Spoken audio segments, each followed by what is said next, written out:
trying. I don't know if we were hacked or what, or if I was hacked, but let's just say we were hacked. We couldn't go on. We didn't have internet.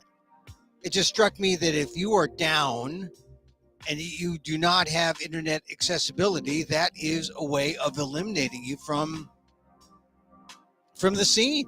You can't do anything. Virtual, non-virtual. So we weren't on yesterday, but because we were able to repeat our Tuesday show, some of you may have seen that. Anyway, welcome Emil, Amok's Takeout, my takes on all things considerable. This is a Friday, a busy Friday. We've got Professor Dan coming up.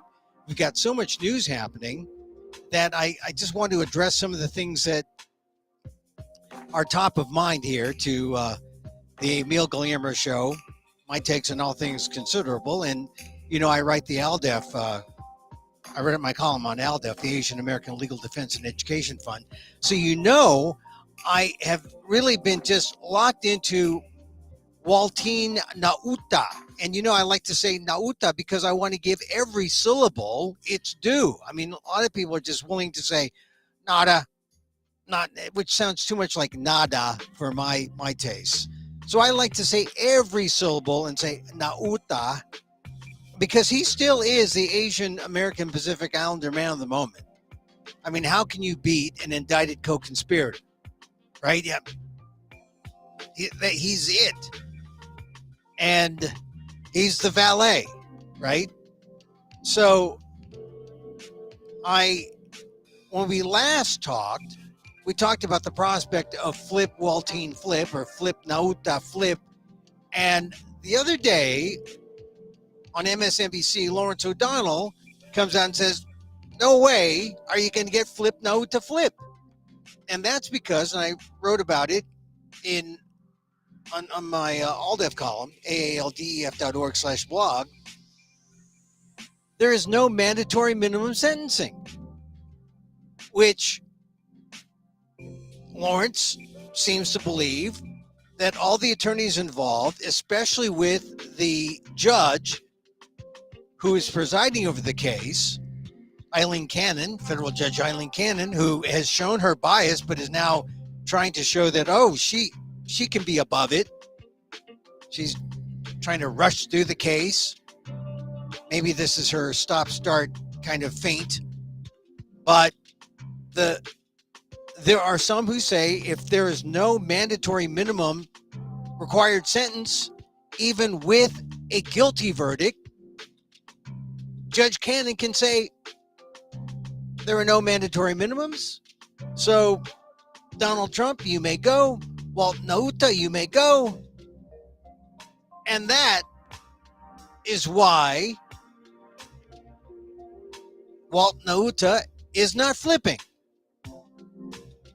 I mean, it sounds plausible. Let me bring up my good friend, Professor Daniel Phil Gonzalez, College of Ethnic Studies, San Francisco State University, also a JD, Asian American political maven. Tell me, how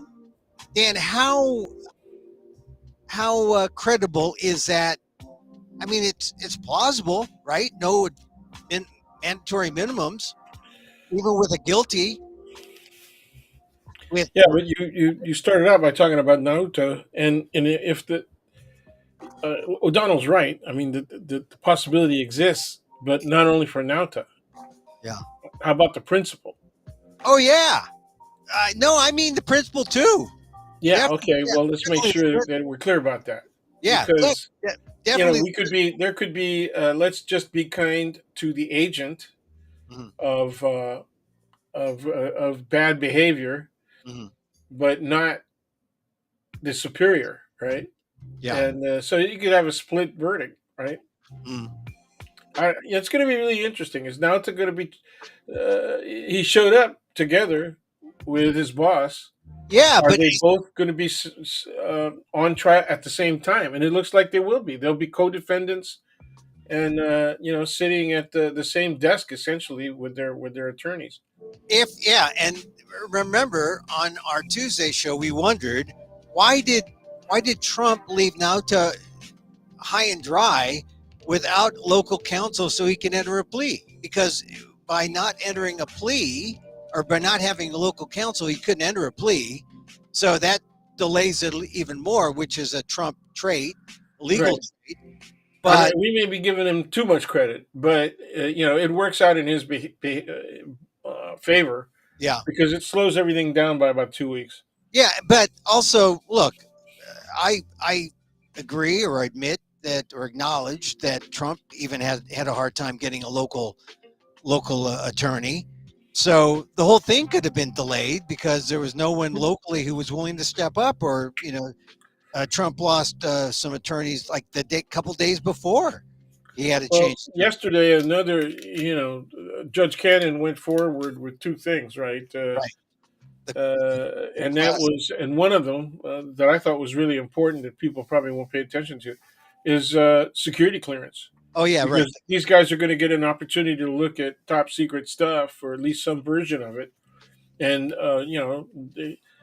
if they're money oriented, and they really don't care about ethics or the law, they could go ahead and use what they know to their own pecuniary advantage, as we say. Yeah.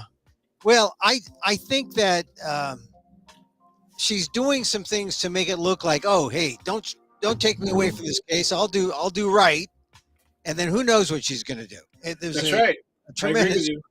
a tremendous amount of faith that we must have that she's learned, that Judge Cannon has learned her lesson from trying to be so, you know, biased in her attempt to appoint a special master, previous in the case. So, we'll see what happens. But But that didn't work out the way that she thought it would. no, it That's didn't. that's a certainty. But, the thing about the reason why Nauta, I think, still is important is because a lot of people say that if he was going to flip, he should have flipped a long time ago, like as if he had more leverage early on. Maybe, but he has seen a lot. He is, I think, worth a lot more than some people give him credit. He's, his proximity to Trump, he could cooperate, and he would be a valuable cooperative witness, don't you think? At any point? Yeah, he would be, and actually, he could change status in the middle of the trial Yeah, if he feels a breeze, and his attorney isn't completely bought off by Trump, which yeah, is hard to understand because Trump allegedly is paying for the guy. yeah. He's Well, taking no, care the of his. Trump PAC, a Trump PAC is Yeah, that's right. a Trump Well, PAC. that's even worse. Yeah, That's even worse because the PAC is going to even be less, let's say, political, mhm, if yeah, that makes sense. They're not gonna be looking at the nuances the way that Trump might. Okay, yeah, and that's giving Trump a lot of credit, man, because yeah. he's made a lot of taken a lot of actions that are really clearly against his own self interest. With just in the last few days, it's Right. really So just by yes. speaking out of And I turn, encourage him to exercise his First Amendment he should. with frequency, with great frequency, Well, increasing frequency. you see, this is what makes me wonder how much Nauta should hang on to Trump, because uh, Nauta's good as long as Trump feels he's worth it to him, right? Yep, And at exactly. any point he can just cut him off, and at That's any right. point he'll say, "Hey, look, I'll save my butt. Let me offer Nauta," and that maybe That's not going to come up. Like I said, Nauta's got. He's not just a witness, potentially Mhm. against Trump. They could call him as a hostile witness. If I was the prosecution, I would call him as a hostile witness. Okay. Mhm. But he's also a defendant, which is very, very interesting, right? When Mhm. when people talk about the complexity of this case, they say, "Well, look, Trump admitted he took the stuff, he had the stuff, and the only thing he didn't admit to is that he lied about having it, and that he obstructed. You Yeah, know, that's the only thing. Everything else, he has openly stated, I did it, yeah, and here's the reason why. And then he doesn't even misquote, yeah. right? Openly stated is Yeah, really like, here's a confession. Here's a Yeah, public yeah. He confession. doesn't even he keeps citing the Presidential Records Act and all this kind of stuff, man, but he never quotes it Yeah. because that's not what it says. It doesn't say that everything in it is his, and then he gets to dispose of it as though it's all personal, right? It's Yeah. mine. It's mine. I mean, he Well, just keeps saying it's mine. well, look, I just hope that at some point Nauta gets. I'd like to see him get his own counsel. As I wrote in my column, I said, "Look, if I were in Nauta's shoes, uh, I'm flipping yesterday. I'm definitely cutting the cord, and because I can't trust Donald Trump.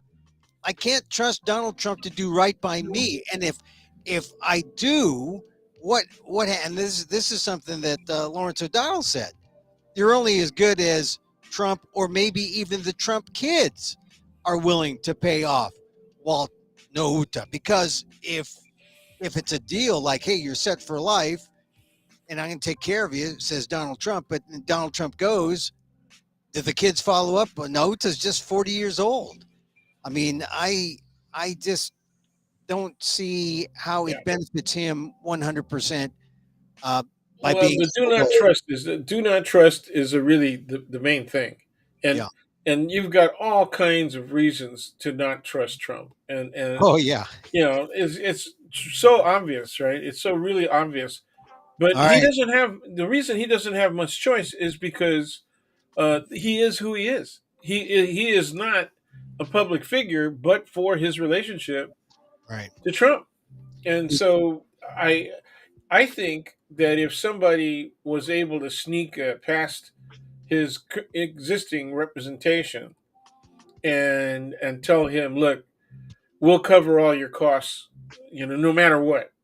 Mm. But if you start thinking that you need a little more independent counsel, somebody that's not being paid for by Trump, we'll cover it, right? If somebody makes that kind of an offer, and especially if it's an independent, Yeah. Or somebody who's not politically affiliated, right? right. He might jump at that. I certainly would if I were him. Yeah, I think that, I mean, people have mentioned Cassidy Hutchinson's situation where she had a Trump lawyer January 6 hearings, and then finally said, "Look, I got to go independent," and she got her own lawyer. Right. Uh, I mentioned how Ty Cobb, former White House special counsel, has been very laudatory toward Nauta, saying, "Hey, I don't even know."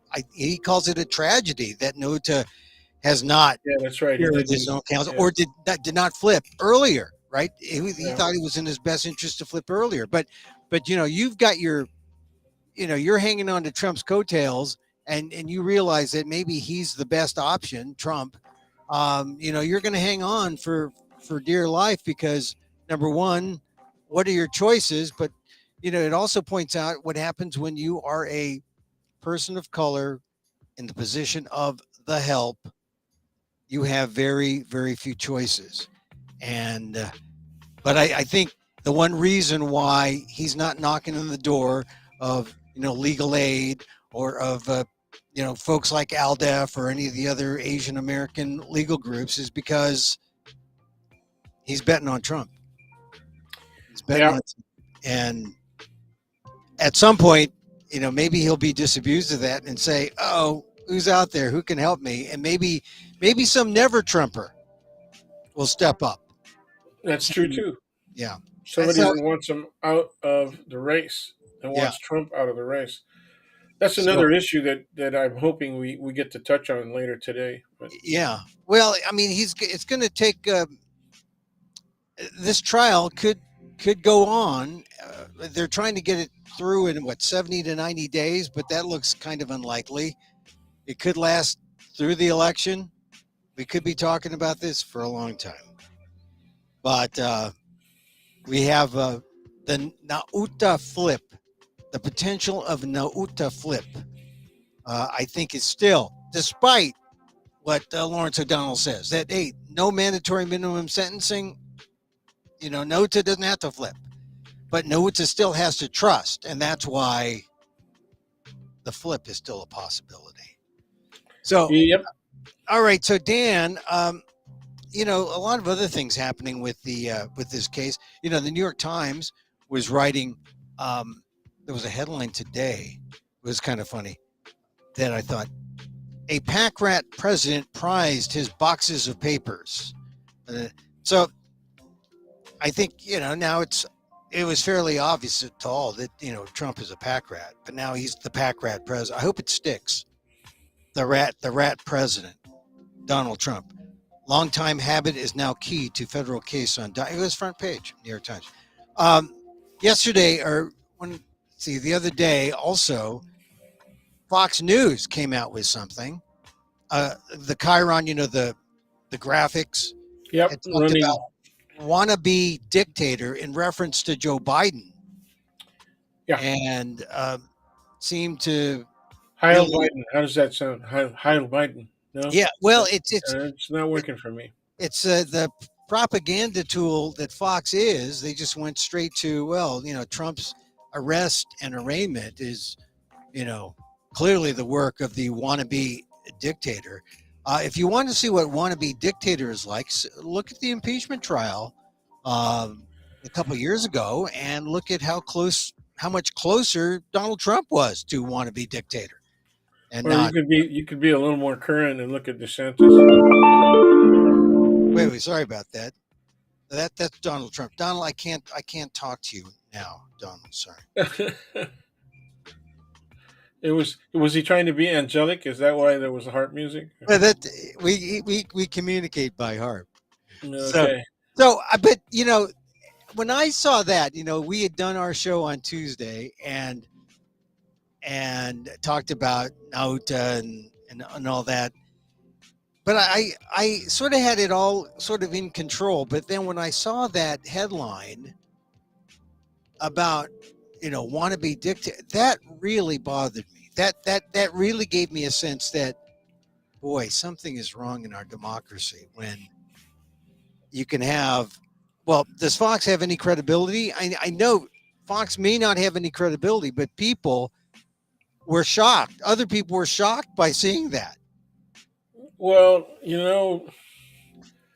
I don't know. Nothing Fox does it. You know what would shock me if Fox did it Mm. was to say something like it was all a lie. Like Stuart Stevens' book. Yeah, It's a great book, by the way. It was all a lie. That would shock me. Okay, but nothing about concerning Trump or American politics or American society at this point. Nothing that they would say would shock me because there's such an established pattern. yeah, You can so easily predict what they're probably going to do or say simply by looking at the consistency, right, in the trend line that they set, and that's it. I mean, they were established as a news network, supposedly a news network, by saying we're gonna tell the truth. They were established by saying we're going to be straight up competitors to the other two, CNN and fair, MSNBC. fair and balanced, right? That's right. That was their banner, Yeah. fair and balanced. But when I saw that, it just really dismayed me because I saw the arrest and arraignment as, oh, let's cheer on accountability. Let's cheer on the rule of law. Let's cheer on the fact that now Donald Trump can face can face a judge, a jury, can face the charges, can put on his. This is democracy, right? And then to see something like that, wannabe dictator, on the screen, I, that that just really, I became worried for our democracy. I mean, for the first time, I thought, okay, I was seeing how democracy worked in reaction to something like Trump. I see something like that, and I say, wow, we are heading down. We need to. What's going to reverse this trend? And they did fire the guy. The producer who put that on was asked to resign. So maybe it's just one of those trial balloons that, although some people I at feel Fox, sorry for that producer. The producer may not even have believed it. You know what I mean? I mean that he was trying for something sensational yeah, that he thought would make Fox watchers happy, or, and he and was probably right. Yeah, or get You're probably ratings, right. or get ratings. So yeah, That's so it. I mean, but this is the thing about this period now. Now that we've had the arrest and the arraignment and we have the trial, we have the rhetoric, and we've got people on the right saying things like, well, they're weaponizing the Government. just They're weaponizing government. They've weaponized the FBI. yeah They've weaponized the DOJ. and They're weaponizing everything. And talk about an exercise in projection. yeah those, yeah well those guys were doing it. And they it were doing that kind of stuff in Republican administrations long time ago, man. right. I mean, And, say and, and even their presidents, yeah Bush Sr., right, warned against that kind of activity. yeah And it weakened his stance so much on the right that he lost, right, to Clinton. But you know, he was at least competent, you know, well unlike his son, who was really dependent, right, on Cheney and Rumsfeld I more. think you don't get this if we had some level of civility, some level of, hey, the way things worked was okay when we were able to talk to each other and reach across the aisle.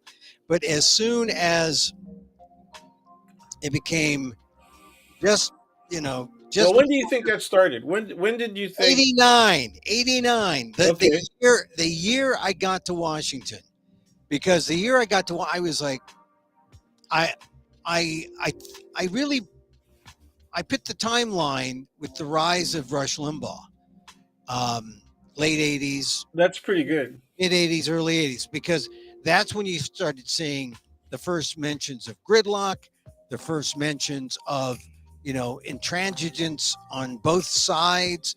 And I remember being in Washington in '89 and wondering how people got along, because if you're not a part of Washington, people are surprised that people generally get along, left and right, Sure, conservative and liberal. sure. They're like the congressional baseball game before they started shooting each other, or before outsiders began shooting up the practice of the congressional baseball game. This Which week, was one of the few instances that somebody who identified with the Democratic Party actually performed an act of violence violence, yeah. against a public figure. I mean, but it's incredible how you see this tradition, and if you're not used to this kind of thing, you're thinking, oh, because you heard Rush Limbaugh go at it and get combative, but you come into Washington and you say, oh, these people actually work together. They're actually friends. When I worked with Norm Mineta, Congressman Mineta, he was friends with arch conservatives like Henry Hyde, with people like Alan Simpson of Wyoming, and I always was surprised at I that. always thought Simpson was quite exceptional, though. I mean, Oh, I would put Simpson and Romney in the same uh, category. well, They got some principles. They believe in civility, yeah. right? And they It's not, Romney is a singular feature right now of the Republican Party, yeah, right? So it's not his fault. He's a Republican. That's what you mean, right? But no, but seriously, the collegiality, yeah. was there. The civility, and Well, this problem though, I don't know if it's which one's the chicken, which one's the egg, because the notion of civility, I think, was in the grave uh, even before you cite 79. I like 89, 74. 89, 89. yeah, I like 74. 74. Well, okay, so that's like Watergate. Yes, Yeah, but it was a clean guy, and they found Ford, who nobody ever talked about before, which was a real big thing. right. And they found Ford, and then when I started saying, well, he's going to use the pardon, Yeah, and people, I was in law school at the time, first year, and people said, no, there's no way, man, there's no precedent for it. And I said, this will be the precedent. Okay. And that was one of the several things that I did, that I called while I was in law school, that made me rather famous among the 200 or almost 300 people in my class, right? Is that this guy always nails it. And Well, it's true. I mean, so look, that was the beginning. When they let Nixon go, yeah. that's the beginning. All right, Okay. I could see that a little bit, but I was there in Washington in '91 when 92, when Nixon died, and they honored him. They didn't kick him when he was dead. They gave. I mean, I was surprised. I was surprised that they were respectful. Well, up until that time, though, they never mentioned him. Yeah. They Well. they never mentioned him. Anybody who was campaigning, and he did some good stuff. Yeah. He actually, uh, EPA. The EPA. well, no, detente with Russia and detente with China. Yeah. That's Well. how China trade opened up. Yeah. Yeah. And unfortunately, it meant that the gate for the corporations getting their labor, Yeah. from Asia, not just China, but all over Asia, because other Asian countries were agents of China, at least in terms of supplying low cost labor. Yeah. Well, So, right. But so let's get back into this idea that we got this strange politics going on, and still, and I was reading Axios here talking about how Obama. Since we like to talk about race, uh, and their latest dispatch, they say Obama says GOP candidates downplay racism, and he criticized Republicans of color, including presidential hopefuls Tim Scott and Nikki Haley, for downplaying the significance of racial inequality and discrimination. And so now we're seeing, we never really had, people of color all together, although, 80, 90% generally are speaking are Democrats.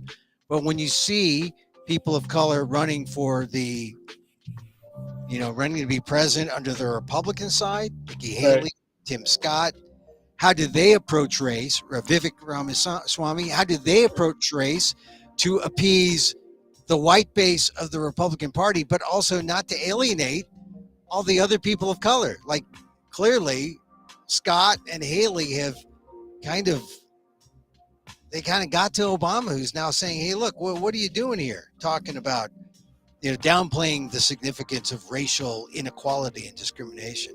Here's what Obama says. He says, I think there's a long history of African American or other minority candidates within the Republican Party who will validate Americans saying everything's great and we can make it. That's what he says. He said, the rhetoric of can't we all get along shouldn't be underscored by an honest or should be underscored by an honest accounting of our past and our present. So it sounds like Obama is saying, hey, look, don't just try to whitewash this away. It's real. The racism is real. And Tim Scott and Nikki Haley trying to say, hey, look, it's positive.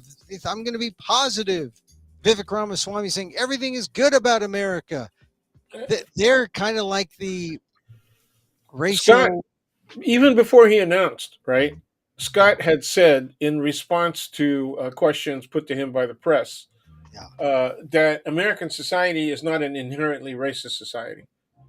And then he also, along with a lot of other Republicans, stated, and I'm sure there's some conservative Democrats that believe the same thing, there is no such thing as systemic racism in American society. So the leading senators, white male Republican senators, have come out and said there is no such thing as systemic racism.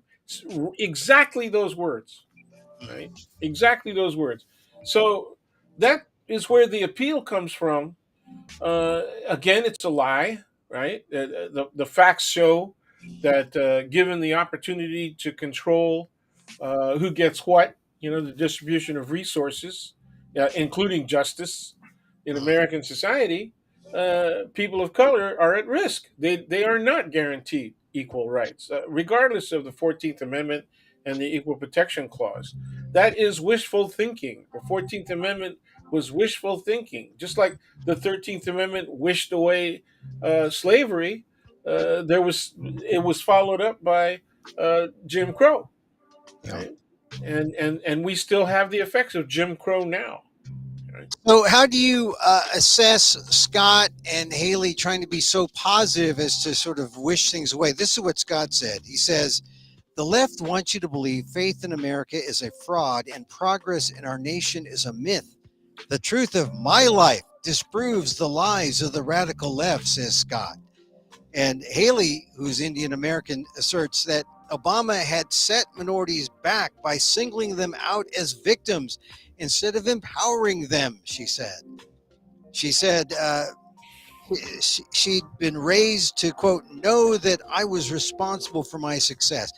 You know, it sounds like they're full of it, but, or it sounds like they're trying to forget what really happened. They're saying, look, I made it, so everyone else should too, which is kind of weak. Well, to a certain extent, in our own communities, right? You Yeah. you and I have both received awards from our community and from Asian American sources, and on occasion from American institutional sources. One of my one, one of my proudest awards was being awarded as a leading citizen for the by the DEA, by the Drug DEA. Enforcement Oh Agency. yeah. Yeah, yeah, it's really cool, man. It's a pretty Tur- big plaque. Turning in all the drug dealers. Yeah, and I'm sure that if a lot of my friends from the '60s and '70s knew that I had received that award, they would double up and laugh their butts off for quite a while. But anyway, Yeah. let's get back to the point. The point is that, yeah, they're faking it, man. They're Yeah. absolutely faking it. They don't. I do not think they're intelligent people. Okay, Haley much more so than Scott, I believe. Okay, Well, you know, Scott. he Scott just doesn't knows. have the vocabulary that impresses me, man. I mean, he's Yeah. lucky. He's really lucky that he's gotten as far as he's gotten. Well, the thing is, Scott he is proof that you can go far. He says he's failed so many grades in high school that, you know, and look at me. And but the fact that he could do it doesn't mean that everyone else should. And Yeah, we'll see. But yeah, okay, we're saying he can do it, and Haley is saying that I was taught that I had to understand, right? That what I gained, what I achieved, was my achievement, right? I did that. Okay, so that's individualism. There you go with individualism, and both of them are failing to acknowledge that there has to be a community level of support. It could start with family. It could start somewhere inside your ethnic community, and in both instances, that's a very high probability yeah, that the reason Scott succeeded is because he got support from the black community somewhere or another. Okay, the reason that Haley succeeded, okay, before she got the white name by marrying out, okay, to a military man, yeah, okay, yeah. But that she got support from her own community. And how else do you explain the fact that so many South Asians have gained political position by elected office? Okay, many by appointed office initially, right? But then they engaged in the fray and they started winning positions on a local basis and now obviously on a national basis. You got a lot of Congress people that are South Asian. Uh, well, more than a handful. I mean, I say a lot. You have more than zero. Well, remember when we were like counting the number of Asians in Uh, Congress on one hand? oh, there are a lot. There are a lot more now. Yes. I mean, You know, I'm not saying. I'm not saying they're. It's greater than zero, but it's not.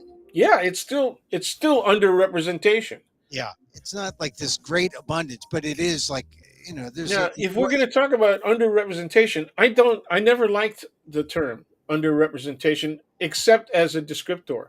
yeah. Okay, when people start using underrepresentation as a cause, Mhm. right, to act against.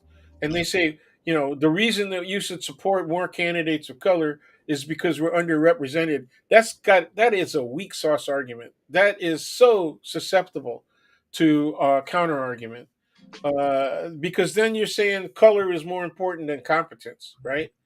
Mhm. And that's really where we should be at. We should be Yeah. saying, look, we're going to support the candidates that we're going to support have to be competent. They Yeah. have to know the issues.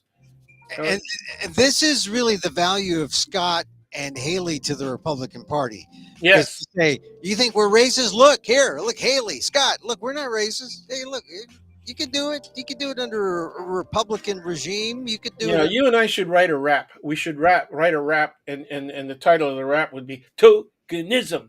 Token. Tokenism. And Token. we'll do a little rap. Yeah. You know, No, you, that's right. you Look, while we're talking about this, let us segue into affirmative action because, like every single day, when the court can come out with their decision, and they still got some big decisions left. They've got affirmative action, they've got the student loans, they've got the LGBTQ case. They were teasing us with a number of cases earlier this week. One on Indian adoption, and then they had one today on whistleblowers. So I was just every time they say, "Well, we could have a case out," and you don't exactly know which one it's going to be. I've written about this on the ALDEF website. I'm waiting for the affirmative action case to be decided, but. Dan, I have to admit, I read this piece in Politico today called How White People Stole Affirmative Action and Assured Its Demise. It is kind of like a history of affirmative action. And it talks, this is by, let's see, let's get his name here. I want to give him credit. This is by Evan Mandury, who is a professor he studied affirmative action, but he did the history. He said the first time it was used, it was an executive order in 1963. And then there was a couple of cases. There was one case before Bakke that was, I believe, in the University of Washington. yes, And then, Dufunis versus Odegaard. right. And then Dufunis versus Odegaard, 1971. right. And then there was, Sorry, and then I there was had to Bakke. put the lawyer hat on. And then, all right. And then, all right. But this is what got me that I have never really understood. He said Archibald Cox, a Harvard professor, was, providing some analysis on which way to go on affirmative action. And there were two ideas. One is affirmative action is a kind of reparation. Affirmative action is a kind of a way to make up for past transgressions by American society, American government that was racist toward particular people, blacks, Native Americans in particular. That was one idea. And as long as there was that, affirmative action was seen as a positive thing, that both parties, black and white, or Democrat, Republican, whoever was on the court, they could embrace politically. But because the court had a conservative bent, Archibald Cox, according to this article, said we ought to switch from this reparation or this repair idea and move toward diversity, making it a matter of inclusion, so that we have so that these institutions and it'll start looking like America, which wasn't a problem when America was majority white, and now America is not. And now we see how just that simple switch between reparations versus representation, how that Was America representative even when it was majority white? That's my initial question. I don't think it was, but I think the idea was that they could get away from reparations. The idea of giving, blacks and Native Americans and people who were aggrieved 40 acres and a mule. Yeah, they get away from people who are aggrieved, and they start looking at everyone, so that the biggest beneficiaries to affirmative action were actually white male, white female. And I think that was sort of that divergence. And so when people say, I was asked recently, well, how do you see affirmative action? And do you really see affirmative action as a matter of a kind of repair of the past, or do you see it as a matter of diversity, representation? And I I thought the two were synonymous, but now I've seen a kind of nuance here that it would end up justifying the defeat of affirmative action by the court in 2023. I agree. It could And happen. yeah, I've been waiting for this to happen for a long time. yeah, Okay, the first major threat to affirmative action came in the form of Baki. right, Okay, DeFunis versus Odegaard failed because the Supreme Court said DeFunis has been admitted to law school, so it's a moot case. And they use mootness when they don't want to take a case up. Okay, they've done that several times around abortion cases as well in the past. Okay, it's moot. In fact, in the instance of Roe, uh, they could have said it's moot because she's either had the abortion or had a baby, either one way or the other. So time's up on that. But why did they take the case up if she either had abortion or had the baby? And it's because of the likelihood that the same issues will arise again. Well, why didn't they use that rationale in 71 under Dufonis? Because was it likely to occur again? Hell yes, it was. Okay. But it didn't come up until Baki, right? Baki started in 1975, as a California case involving UC Davis. Okay. And it was medical school this time rather than law school. And the Supreme Court came down with an affirmation of affirmative action, at least, okay, when it came to race. Okay. right, But it could not be used as an exclusive or singular, right, rationale for taking action against discrimination. right. And Okay. also, it was the case that outlawed quotas. Yes, that's exactly what they did. That was the maximum extent. Yeah, I mean that was sort of the biggest thing. But all right, so that's the background. But now this article that I was reading by in Politico, it was just available today.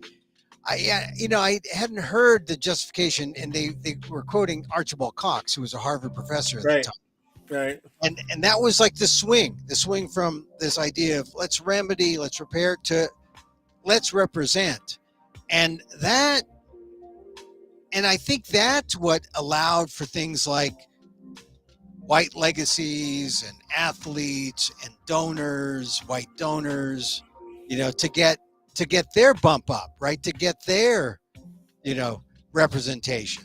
And it wasn't a matter of making up for past discrimination. It was just a matter of, hey, we just want to get you know, an institution that looks like America, or an institution that looks like the ideal sense of what we want our college to look like.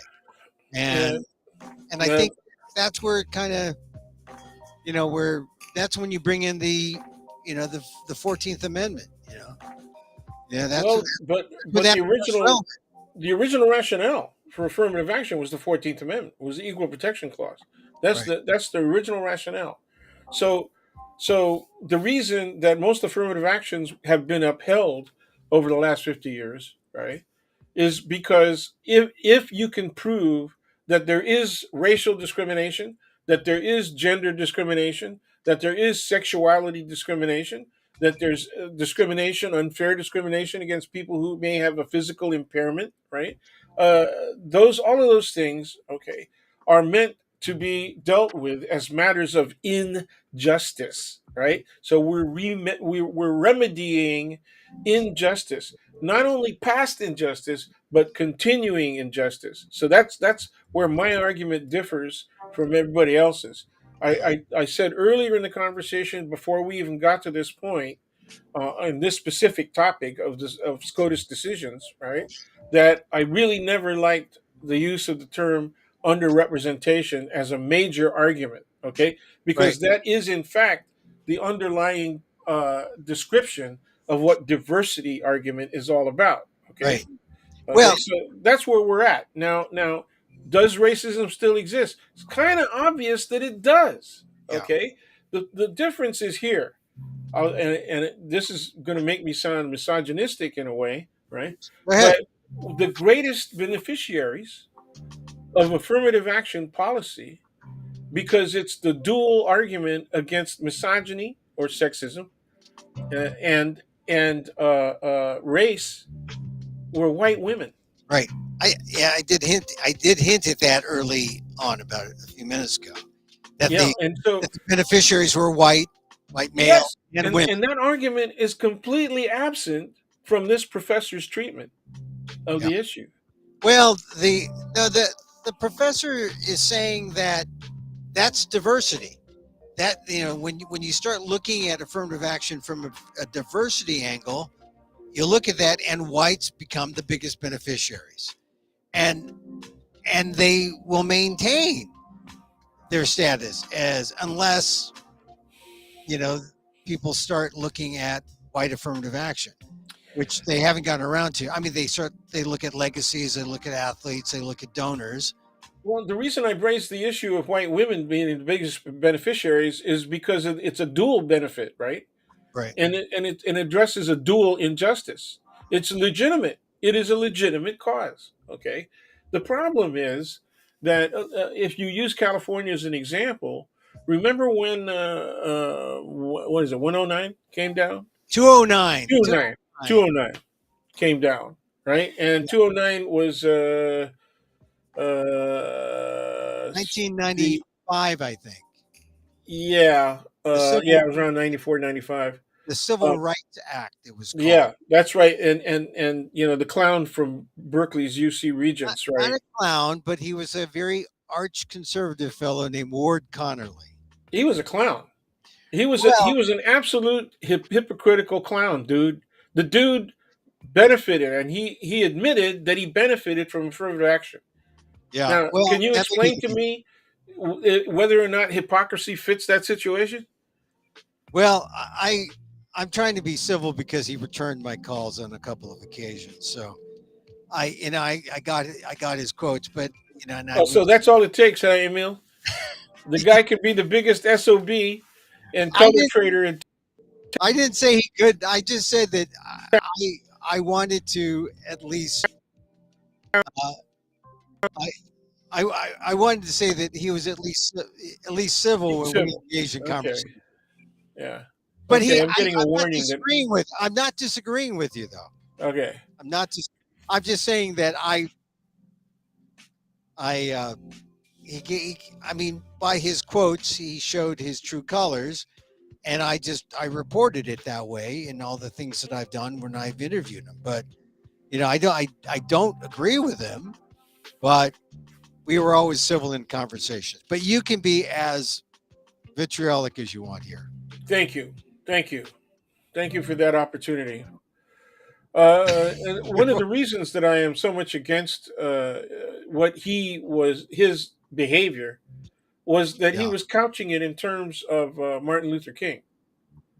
Oh yeah, that And, was, and and it's a typical rhetorical thing where you just turn it on its head, and you twist around this concept of the colorblind society, right? yeah, he The co- judges by the content of our character, and all that. And so what he did was he supplied the right with the anti-color, right, neutral on race yeah. argument. And look, we forgot one thing. I mean, it's not obvious from his name, but Ward Connolly is an African American, and he's essentially, his role is being replicated by Tim Scott and Nikki Haley Okay, yeah, in this instance. in this What, instance. what about how Cruz got there? How did Cruz get there? Cruz, well, I think Cruz is the same way, right? He is, Yeah, Cruz is. and he got there in a state that is racist as hell, Yeah. right? I mean, two of the most racist states in the society have have a really large number of Yeah. people of color. One is Texas, and they happen to border each other, and the other one is Louisiana. Oh yeah. Yeah. So here we got. I mean, Louisiana often beats Texas in the race to who can be more exclusively restrictive on the right to vote. And they got a large population, African American population. Oh yeah. But their state legislature is perfectly fine in denying them the right to vote or making it more difficult for them to vote. Well, to get back to the whole Supreme Court decision, which looks like it probably will come out. I mean, they said they were going to bring it out on, before the summer recess. But if you're the Supreme Court, maybe it would have been a great idea to dump it, the weekend of Juneteenth, right? The big, that wouldn't have been great.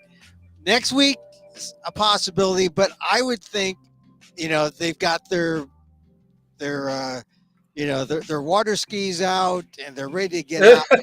Just before they go out for summer vacation, that's when they drop it. See you next year.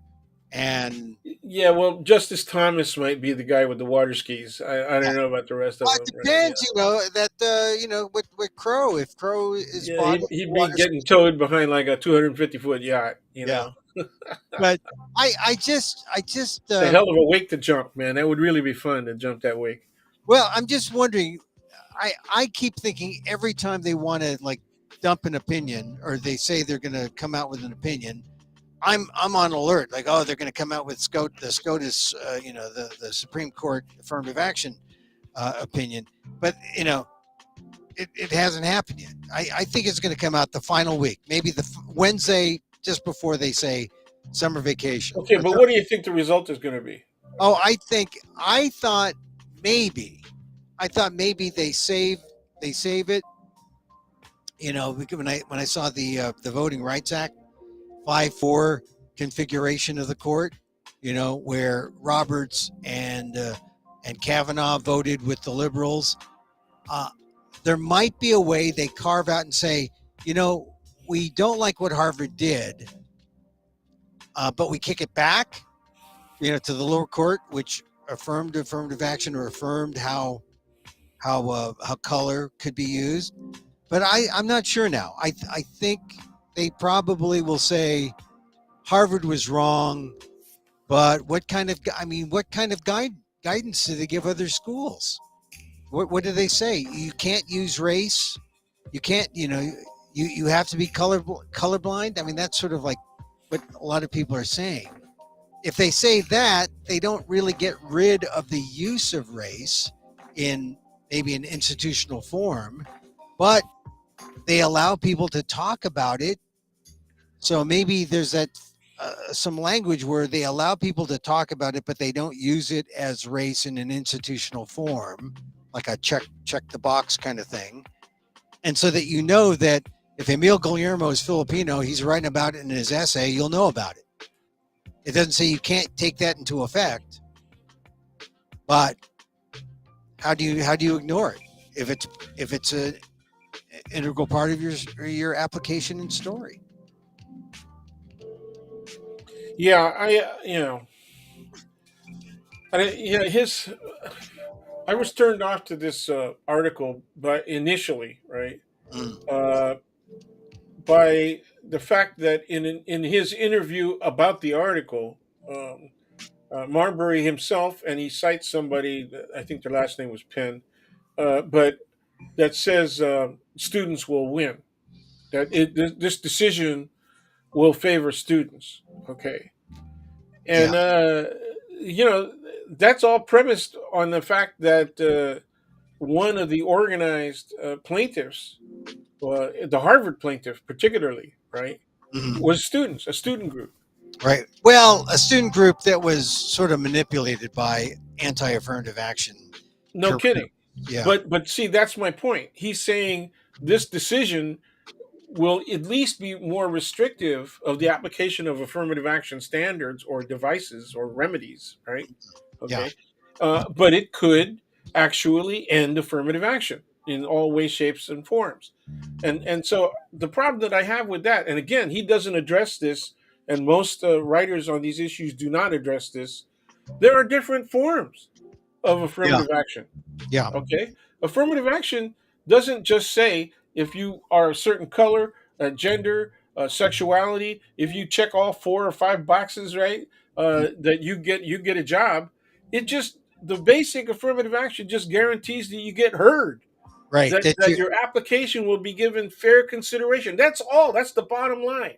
Yeah, But yeah, but people are looking at him and they're saying, look, Hillary Clinton slept her way up. you know, Right. she's not qualified. She's not qualified. She's a woman. Yeah. Right? They look at Harris. Okay, and there's a double problem, right? Okay, she's only half black, but that's black enough. Yeah.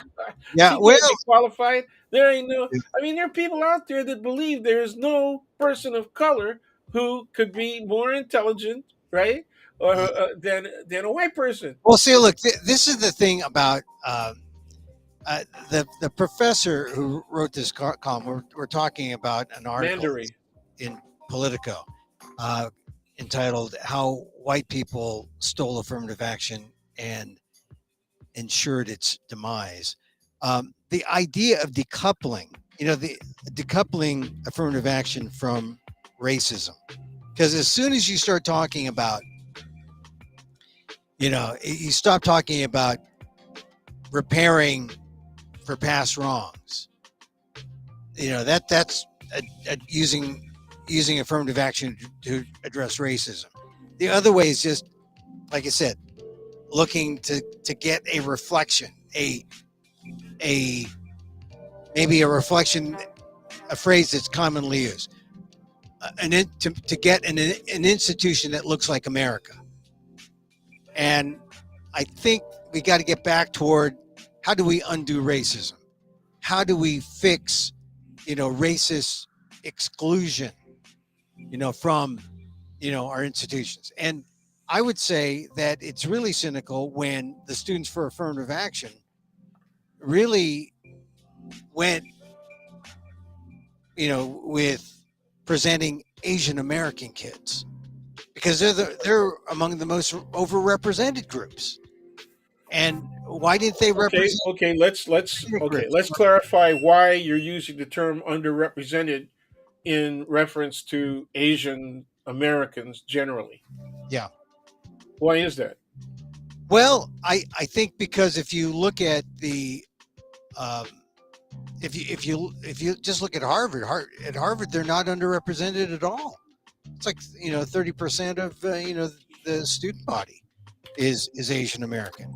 I just think that Students for Fair Admissions would have more credibility if they fought on behalf of African Americans who are still they have not gained um, you know by percentage over the last, say, 10, 15 years, not to the great degree that Asian Americans have.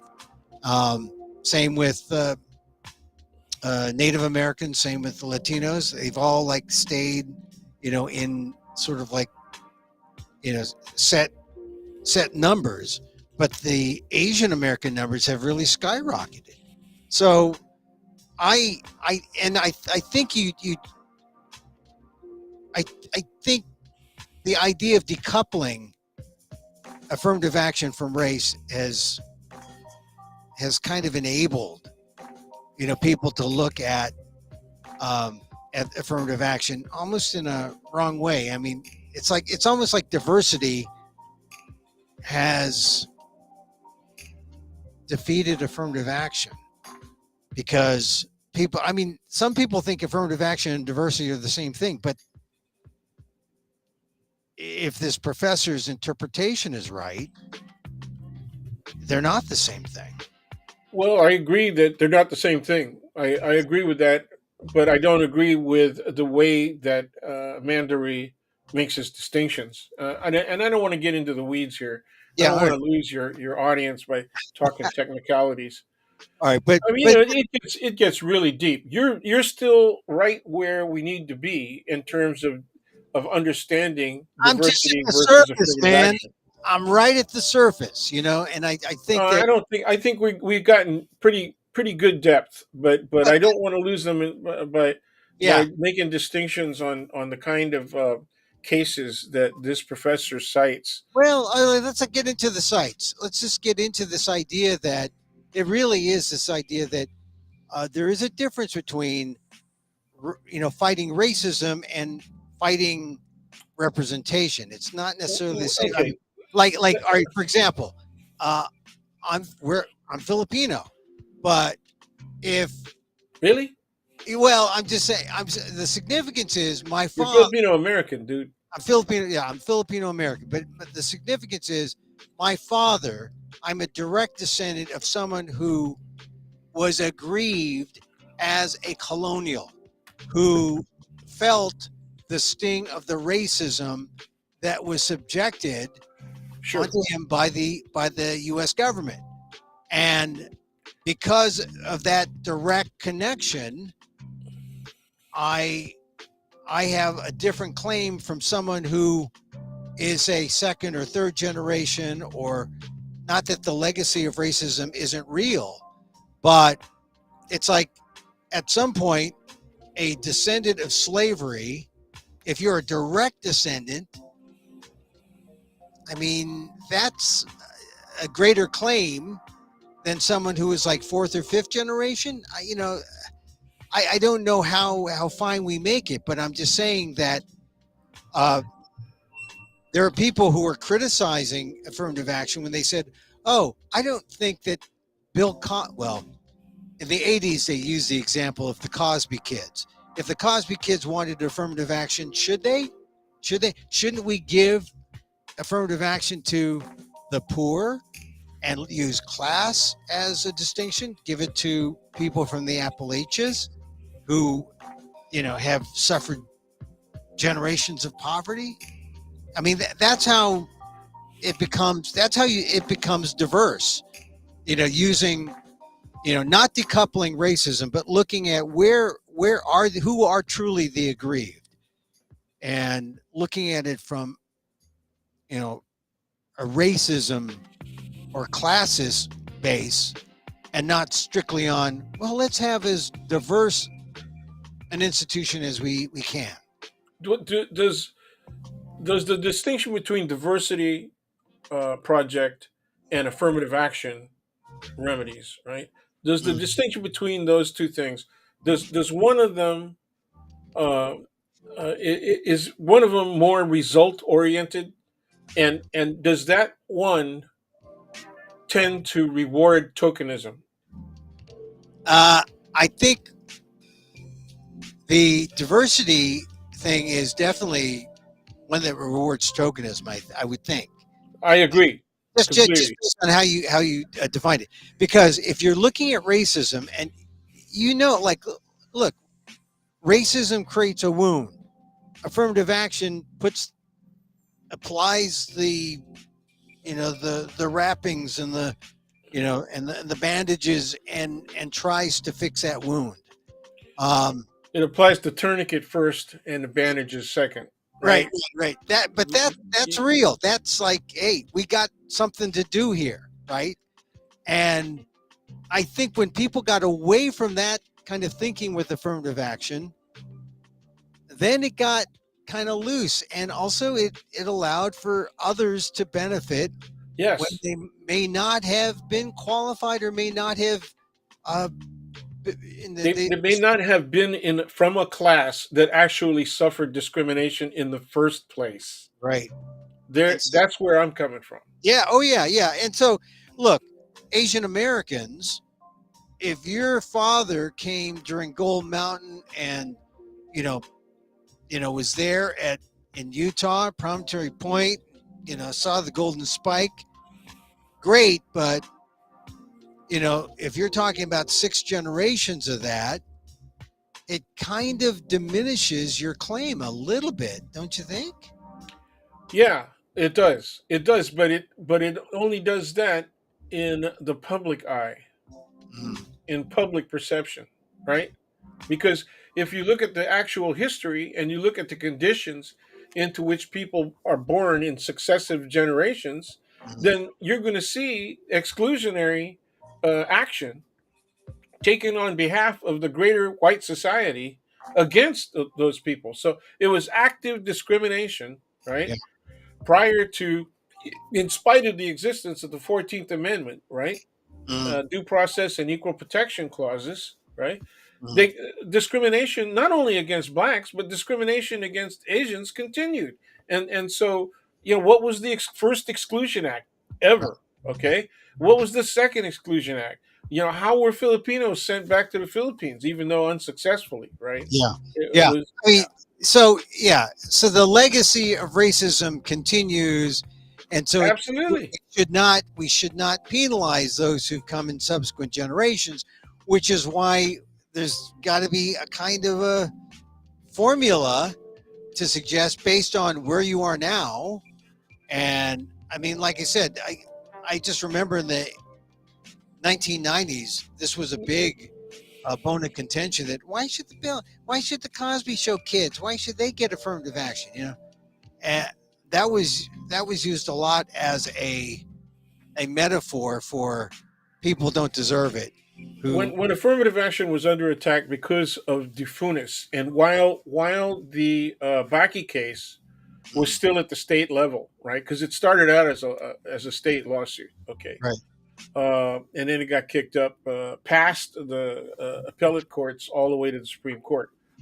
And they gave that their decision. Remember, during the summer to make sure that schools were out, because they Yeah, were afraid there's going to be demonstrations.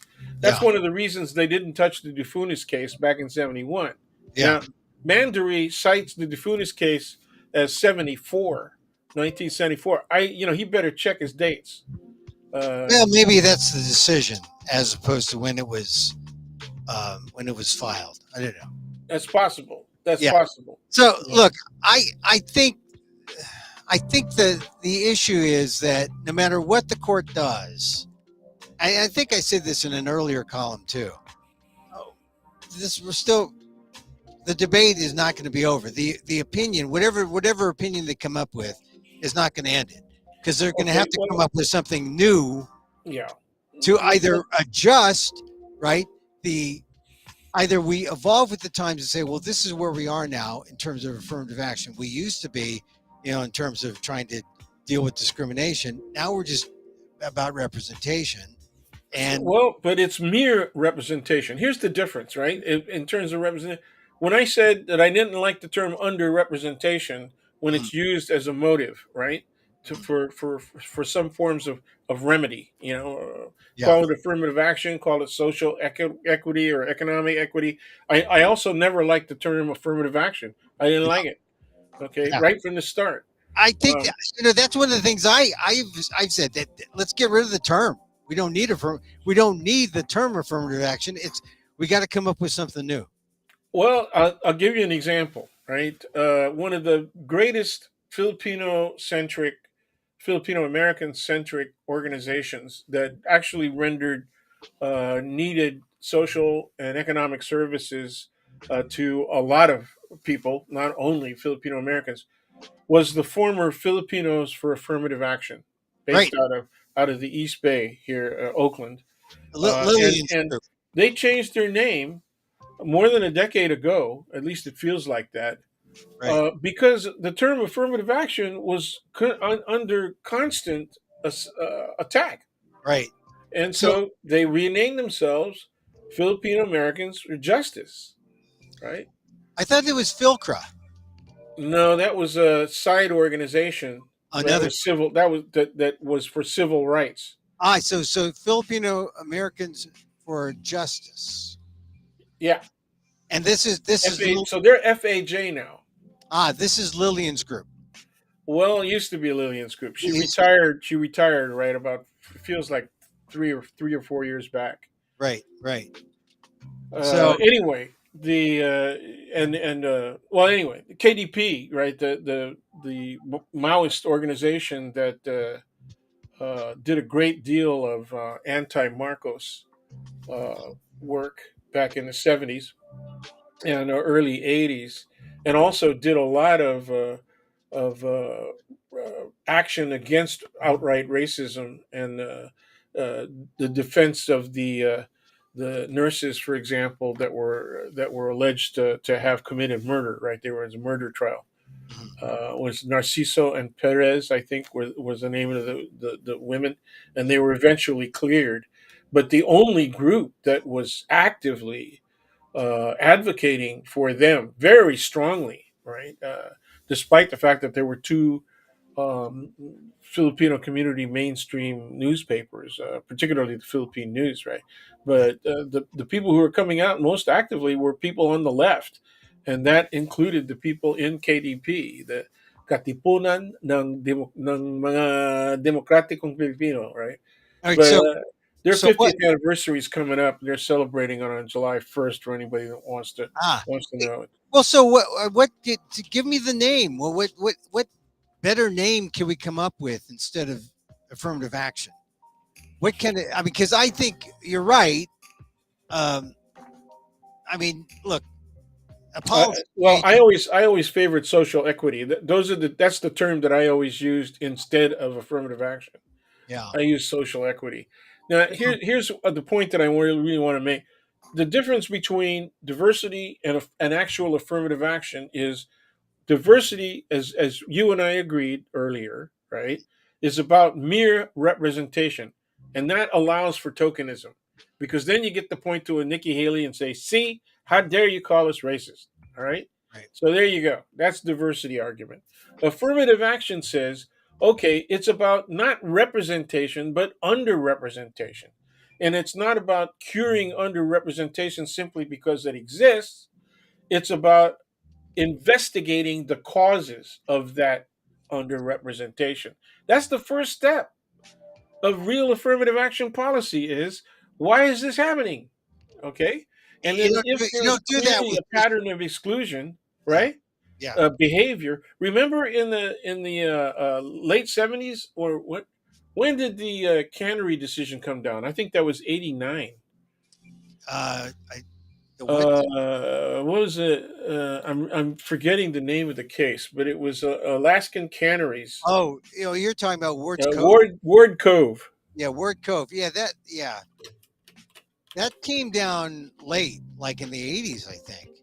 Yeah, it was late 80s, I think. Yeah, Ward Cove. Come on, come on, boy. Even my stuff is slow.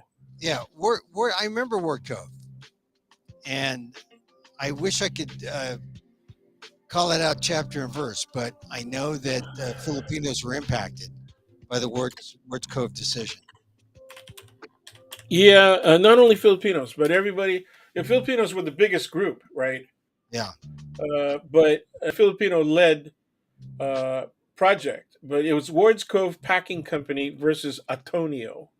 It was a court case concerning employment discrimination, argued before the Supreme Court and decided in '89. Okay, right. so June 5th, '89. And this case was what eliminated a substantial uh, uh, a way to argue that discrimination has occurred on a racial basis. And it was established. Can you establish a trend Yeah. that people who are otherwise evidently qualified have been turned down for promotion, right, or raises in their employment, in their pay, their wages, and and what the Supreme Court said in Ward's Cove was, you got to have a smoking gun, or more accurately, simply showing that there is a long and definite history of some form of discrimination, that some people have not been promoted, okay, and that others have been promoted over them, right, is not an adequate demonstration of actual discrimination. So if we all just went to the Ward's Cove decision, is that going to be the basis for having to prove discrimination? See, well, that's the whole point. My point is that it was in 1989. That was 40 freaking years ago. Right. Okay, and what it comes down to is that well, let's see, 10, no, 30 years ago, more than 30 years ago, and what it comes down to is that was the a clear demonstration of the erosion of affirmative action. Right. Okay. Oh, yeah. So you got, and there's 15 years between the beginning of the Baca case as a state case, right, and the Ward's Cove decision in '89. And so you can see that during that 30-year period, if you go back, to actually 25-year period, if you go all the way back to the beginning of affirmative action programs in the first at schools and then in the workplace, right? That would have spanned a 20-year period, late 1960s to the late 80s. Okay, so that means that in a 20-year period, I would say 50% of the intent and proper administration of affirmative action had been eroded. Wow. Okay, so this Professor Mander is ignoring that portion of the history. So that's a big part of why we are where we are. It's like It absolutely. it It was. was a very slow process, but what has happened is just like we're trying to distinguish between what is diversity and what is affirmative action. They have actually loaded up the alphabet, right? Yeah. The nomenclature Yeah. associated with affirmative action to the point that it is seen in almost entirely negative terms. Right. And So it ignores the fact that that from the very start, the effort of affirmative action is in one recognizing that there appears to be some form of discrimination that should be guarded against, and it's not only racial discrimination. Okay, okay. yeah. As it comes out, like what are all of those ramps for at the entries of major public buildings?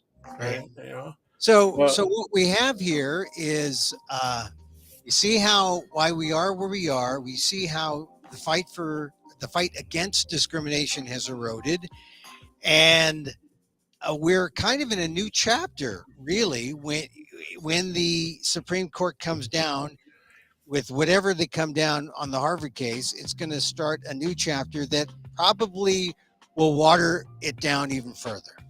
yeah, yeah. It is going to result in at least more restriction in its appropriate application. In what ways that can you apply affirmative action remedies?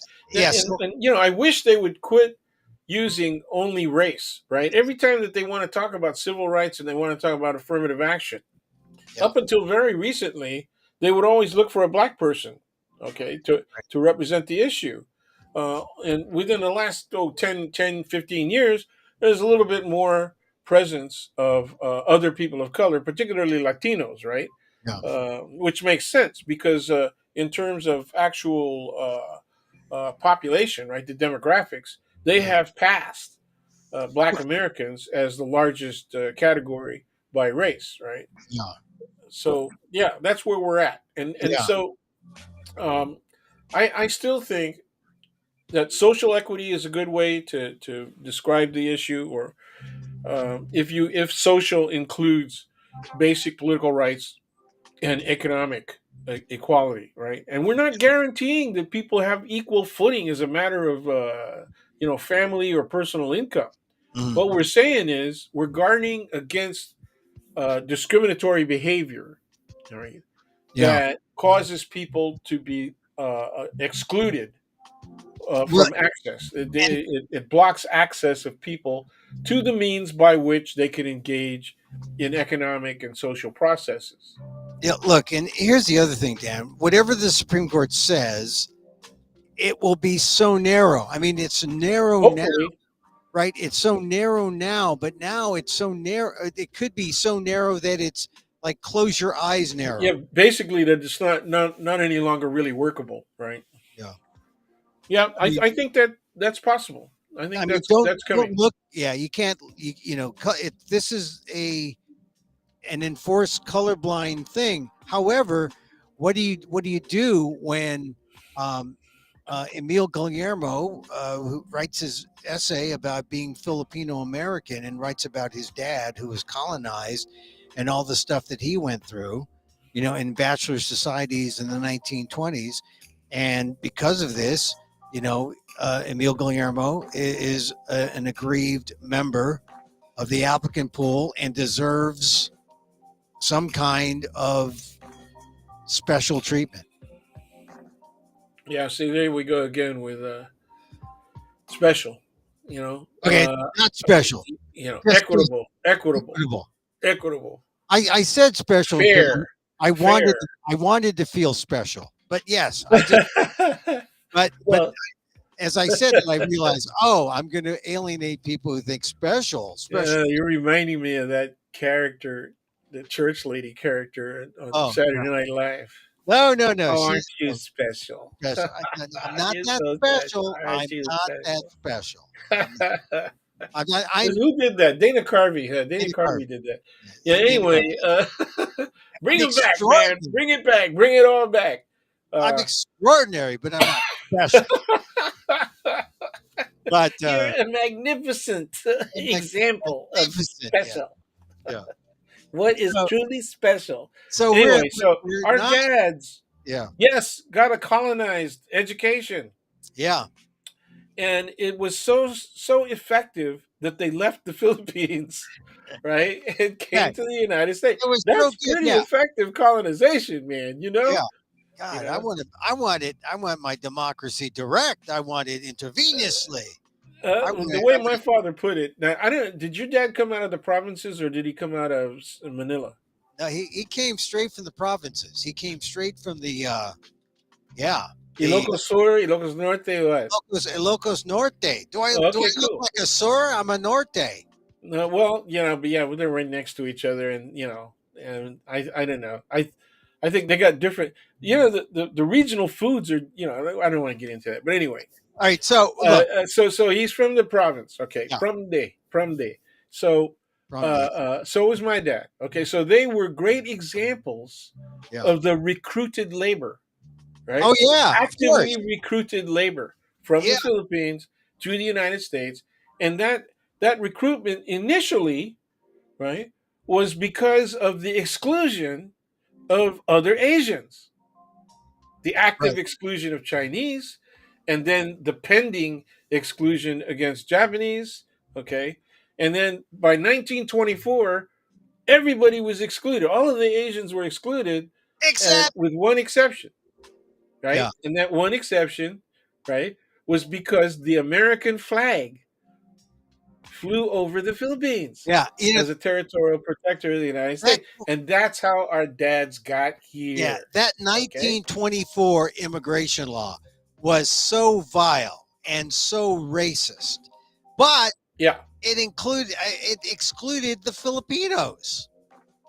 Well, it couldn't because the American flag was flying over the Right. Philippines. I mean, that was it. I mean, I say my dad was lucky that he was born under the American flag.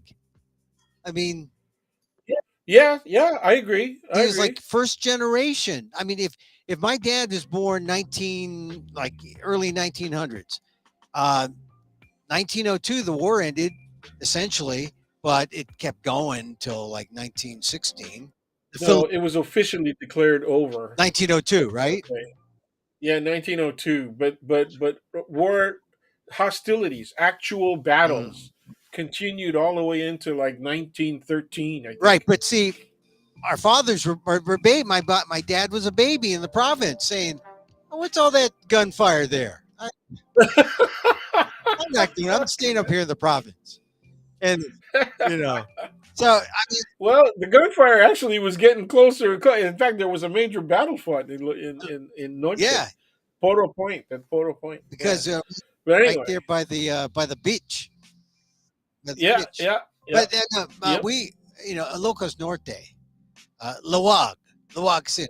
Lawag is yeah, well, yeah, my father was from near there. I think Yeah, Pawai, nearby. But yeah, my dad would we had two branches of the family. One branch was in Tarlac where my father was yeah. born, So now, and one of his uncles, wait a minute. One of his grand oh uncles, yeah, yeah, a Spaniard, a Castilla. He was a Castilla. yeah,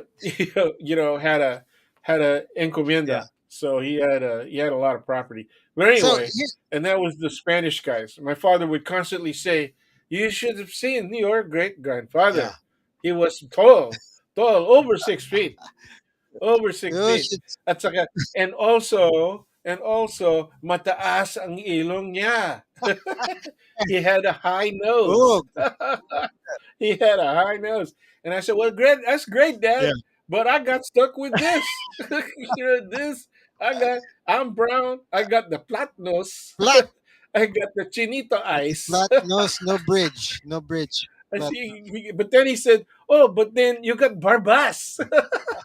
Oh yeah, you have you barbas. have the ability to grow the beard." Yeah, I have smooth skin, smooth. Barbas. No, And I looked at him. I said, "What do you think, man? Whenever you don't shave and you give me a hug, yeah.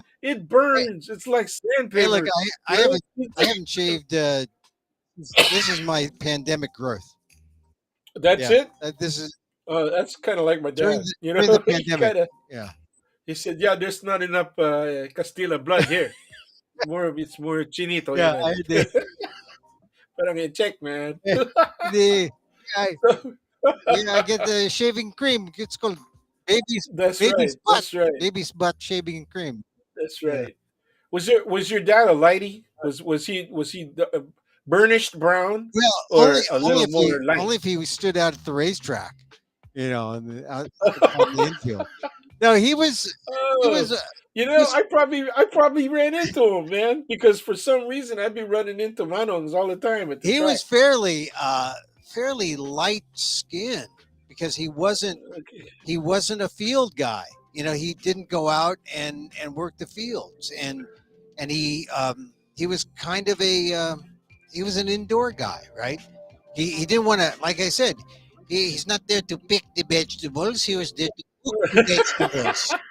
So That was Yeah, well, they had that in common, yeah, man, because my dad didn't want to do the same thing he had been doing in the yeah, Philippines, yeah. right? I mean, He said, the reason we came is because, if you're my age group, you look at your father and you see what he's doing with his life, and then you look at your grandfather and you say, how come we lost all that land? He had to the crooked alcalde mayor, yeah, they're corrupted and making claims on the property and dividing it up, and then saying you owe too much in taxes. We're going to take this part. And I said, yeah, that's the way it works. He would describe these things to me, and I said, yeah, that's exactly the way I understood the corruption was working at the time in the Philippines. So it was his experience was in complete yeah, congruence, yeah. right, with the political and economic history of the Philippines at the time and the experiences of the farming class, right? So he said, you have to go somewhere else. You have to, got to get out of the Philippines and the U.S. Even if they were paying terrible wages because of the depression. And he goes, we didn't know the depression was going to hit. My dad got here. What year? My dad. Well, I was going to ask you, when did your dad? I think your dad came first. What year did your dad? 29. Right a Oh, month. He got here like 2 months before the bottom fell out, man. I think my dad was first. My dad was Yeah, I think he was too. I think he was in 1928. 27 or 28. Yeah, 28. He was here. Yeah, yeah. Well, 7-Eleven. that's not that long before. That's not that long before. Do you know what ship he came on? Oh yeah, yes. In I'm trying to see. President. It was the president lines. Yeah, the American president lines. Yeah, it They was. It's Franklin Pierce. Oh, the U.S. Okay, okay, cool. Pierce. The Yeah, I body don't know which line it was, which was boat it was, which ship it was on my probably dad. I one got of to go back and check. I'm probably sure. I'm probably sure. I, one. I tried looking at Nara, and they had my grand uncle. They had my dad's uncle, Mm, but they didn't. I couldn't find anything on my dad. probably one of those boats. One of those streets in the Fillmore. They all had boats. Like Pierce had a boat, and Buchanan, and Oh Fillmore. yeah, yeah. No, That's I mean, I found my dad's boat. And, it's funny. How'd We you find it? Did you go to Nara? Yeah, well, I went there. I got the roster, and he was with people who came from Ilocos and other places in the Philippines, but primarily Ilocos.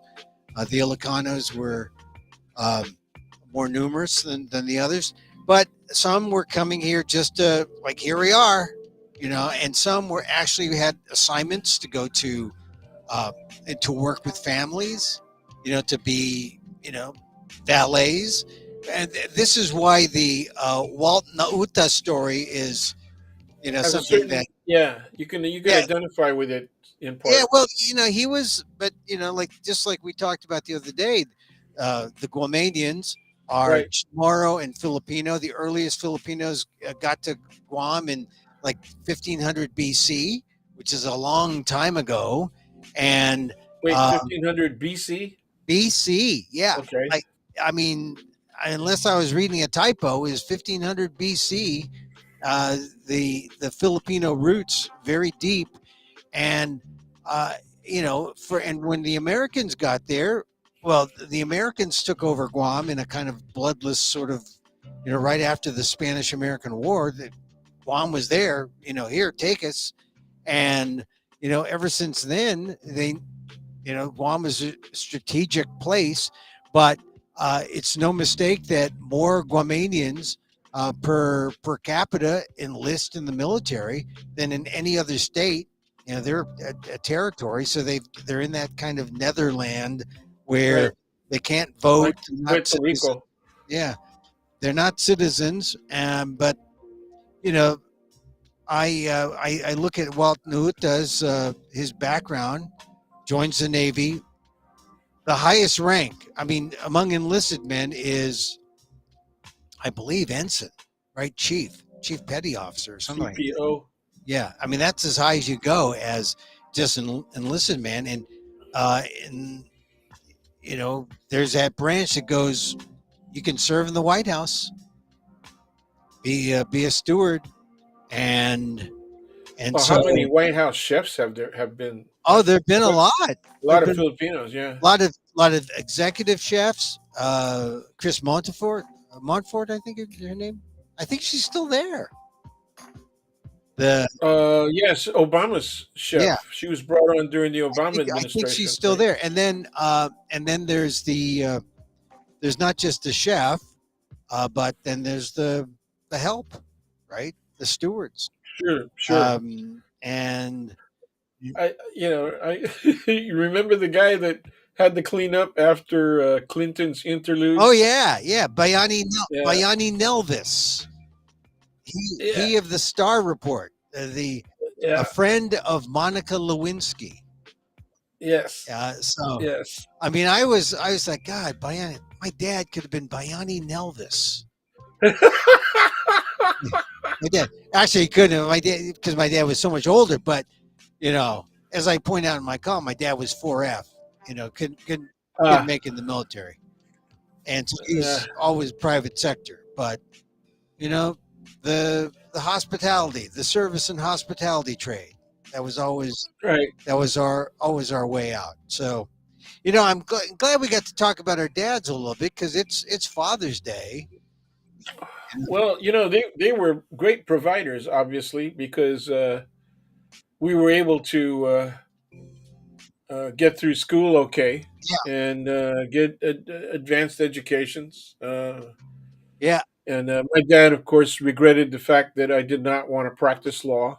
Oh yeah, That yeah, I found the academic path more more attractive to me. I found it much more exciting than having to look at the prospect of not only losing cases, but winning cases that I didn't particularly like. yeah, Which you kind of don't have a choice, man. yeah, When you do, if you're going to go into private practice, that's what happens.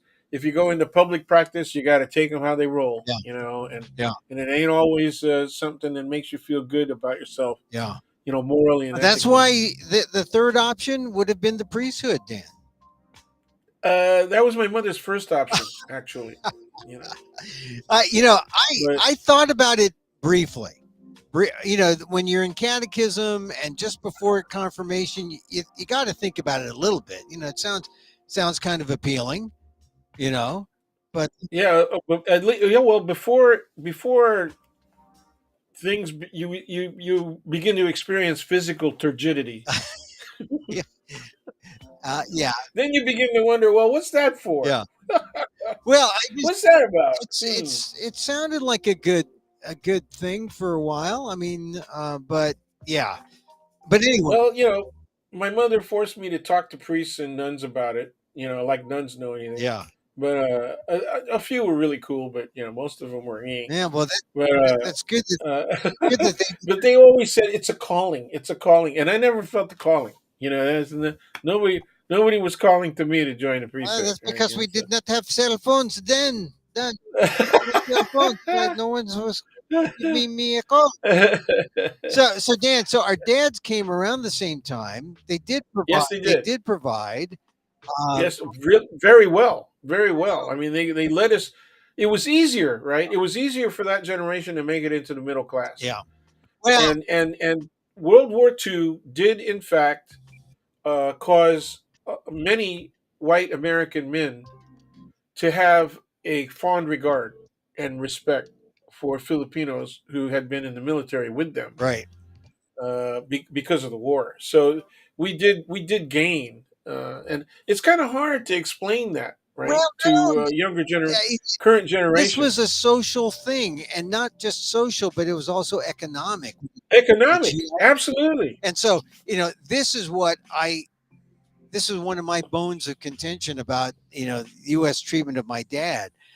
Of course, his being 4F was totally you know that was just the way he was in the cards. He did not go into the military, which means he did not get really the true affirmative action that was That's right. afforded. Not the full, yeah, not the full possibility. Yeah, I mean that's why he still had to go to the racetrack, and that almost assured his demise, which is why I had to become a Well, ticket boy. I can't remember if we ever discussed how he did at the racetrack. Was he just blowing his money, or was he winning sometimes? Uh, my dad was I don't know, he was not a high roller. I don't think. I mean, I think he was still king of the $2 betters, but he would do the exotics and maybe win slightly more than he lost, but it was more of a pass on because remember now, was your father an older dad like mine? My father was 50 years older than me. I know that that's nothing compared to Al Pacino and his. Yeah, crazy Al. Yeah, his I don't know, man. but His spermatozoa got to be hellified yeah. swimmers, man. Well, but how about He's got a yeah, I know. lot. He's Yeah, but how about your dad? Your dad he wasn't was he my older? dad was 40 years older than me. Oh, so a youngin, a youngin. Yeah, sort Yeah, of. They got married right at the end of the yeah, war.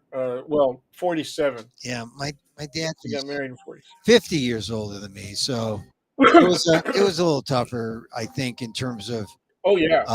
because life was not easy for those guys coming through No, not the at all. 20s and the 30s and the 40s, Sure, and sure. so. Well, I mean, I'm going to remember my father, and on Sunday, it's still always his day. I know we both have kids, but and it's great to have Father's Day and where you're the guy, but it Yeah, all it right. never feels like I'm the guy. Like I because the it I and I Yeah, that's kind of strange. That I feel the same way. It's really kind of strange. Hopefully, it's not because we feel ourselves undeserving.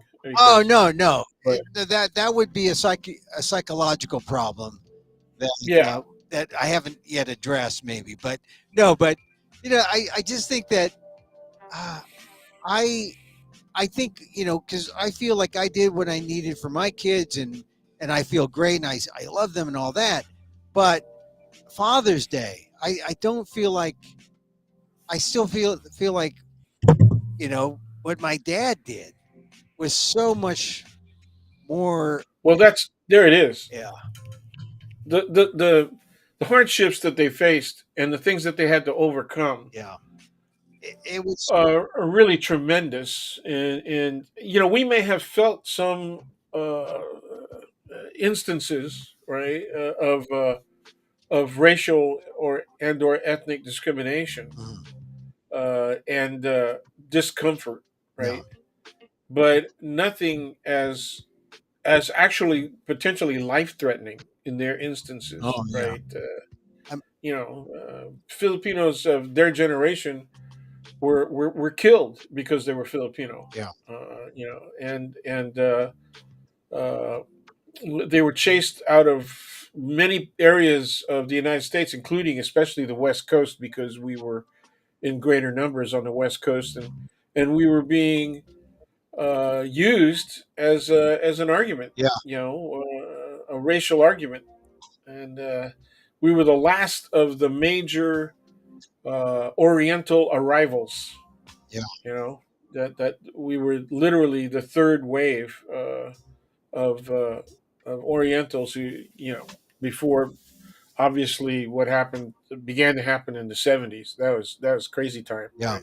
So I just feel like uh, before whatever I did, all the greatness that I did for my family, my kids, uh, it just, I can't not also say that my father, is responsible for all of us, right? Or Mhm. for me being able to be here, for my kids, and my family. He played a role. Um, for what he, I mean, if he had missed a step, you know, at any point between the 20s and my birth in the 50s, wouldn't be here. So I always, Yeah, I yeah, they had, and they had to make those steps at the right time. oh yeah, because it was. Yeah, I was surprised when I found that Filipinos were able to buy property in the South of Market, in the 20s. Yeah. And the earliest example of that was Gran Oriente, Oh right? yeah. They The fraternity, the fraternal organization. are there on South Park. Yeah, Yeah. yeah. Not having anything to do with the cartoon, Right, obviously, right, but right. But on that street, yeah, in the yep. South of Market. It's a really neat street. I mean, it was created as a promenade, right? Right, On Rincon, uh, before the bridges were built. right. I like that. That was Rincon Hill. I like that area. I don't know. I mean, San Francisco has gone through, so many changes, and I don't even recognize it. And all the stores pulling. It's kind of a reversal. It's a reversal.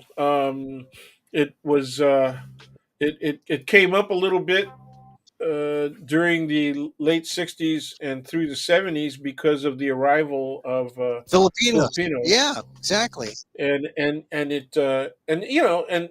Filipinos looked at it as the ghetto.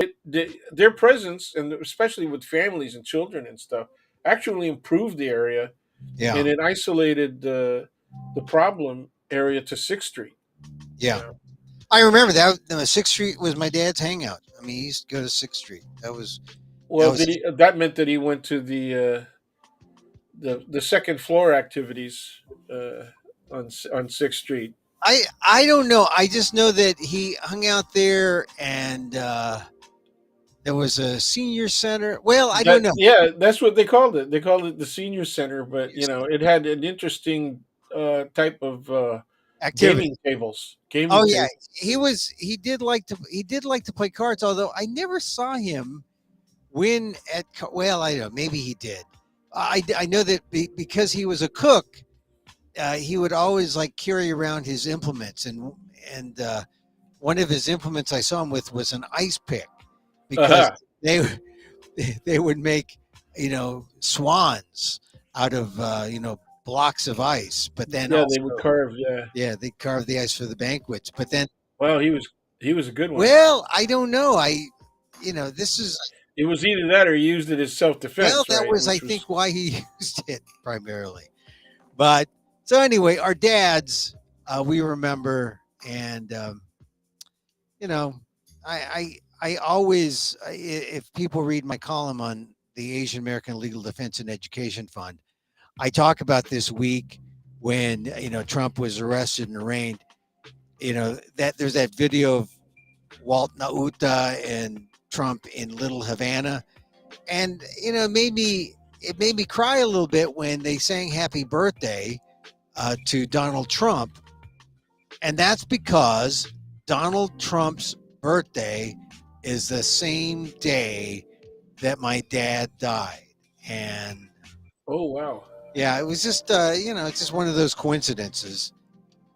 And so right. I write about it, and I share my Father's Day essay, which I've read in the past, but you can just read it. Go to the ALDEF, AALDEF.org/blog.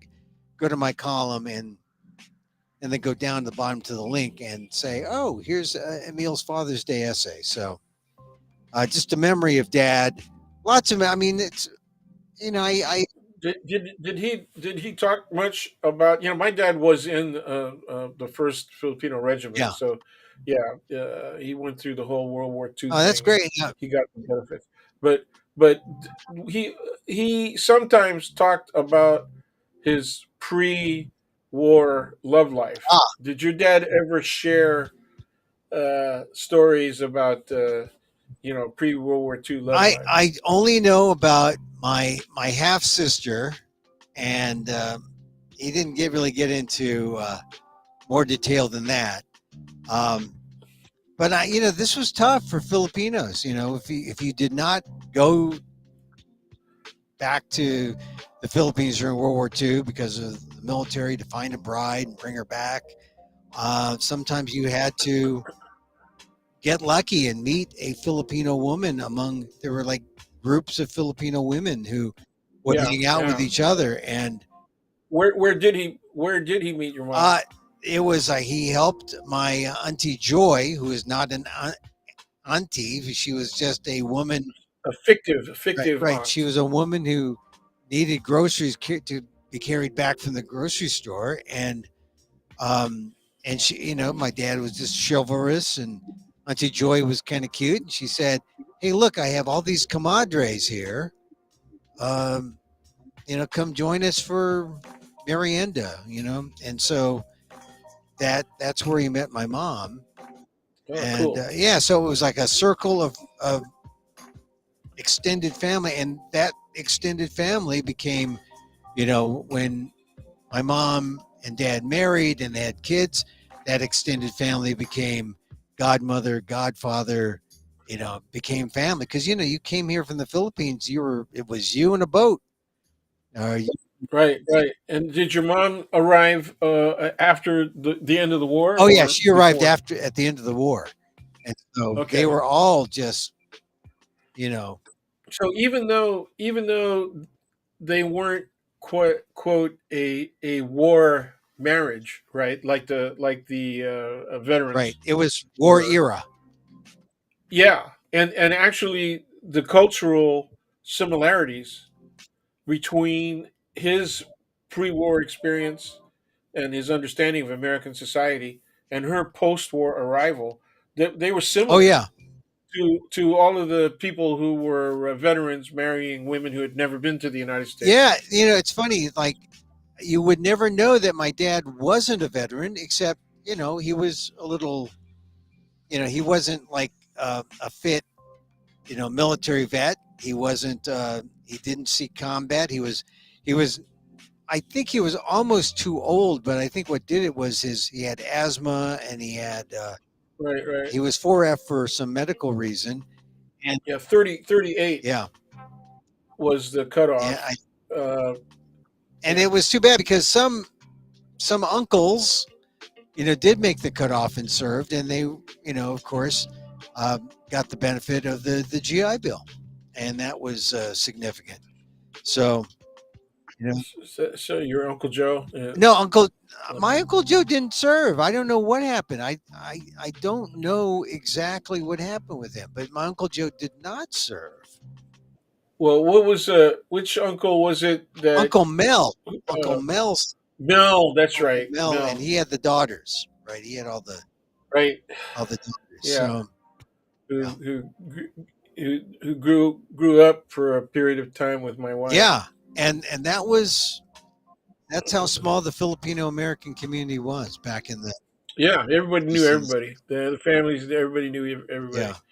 So, Anyway, that's another whole nother story. well, Well, look. for all of the dads out there, for the younger dads right now, this is a very challenging Oh, time. yeah. Uh, Yeah, for the younger dads, yeah. Like if you're 40, you know, 30, 40, 50. yeah, it's difficult. For almost 20 years now, sociologists have been saying that the current crop of children, including the college educated Mm. kids, uh, will not be able to secure the same level of standard of living as their parents Yeah. enjoyed, and that's a crazy thing. Yeah. That is a bad thing, and I don't think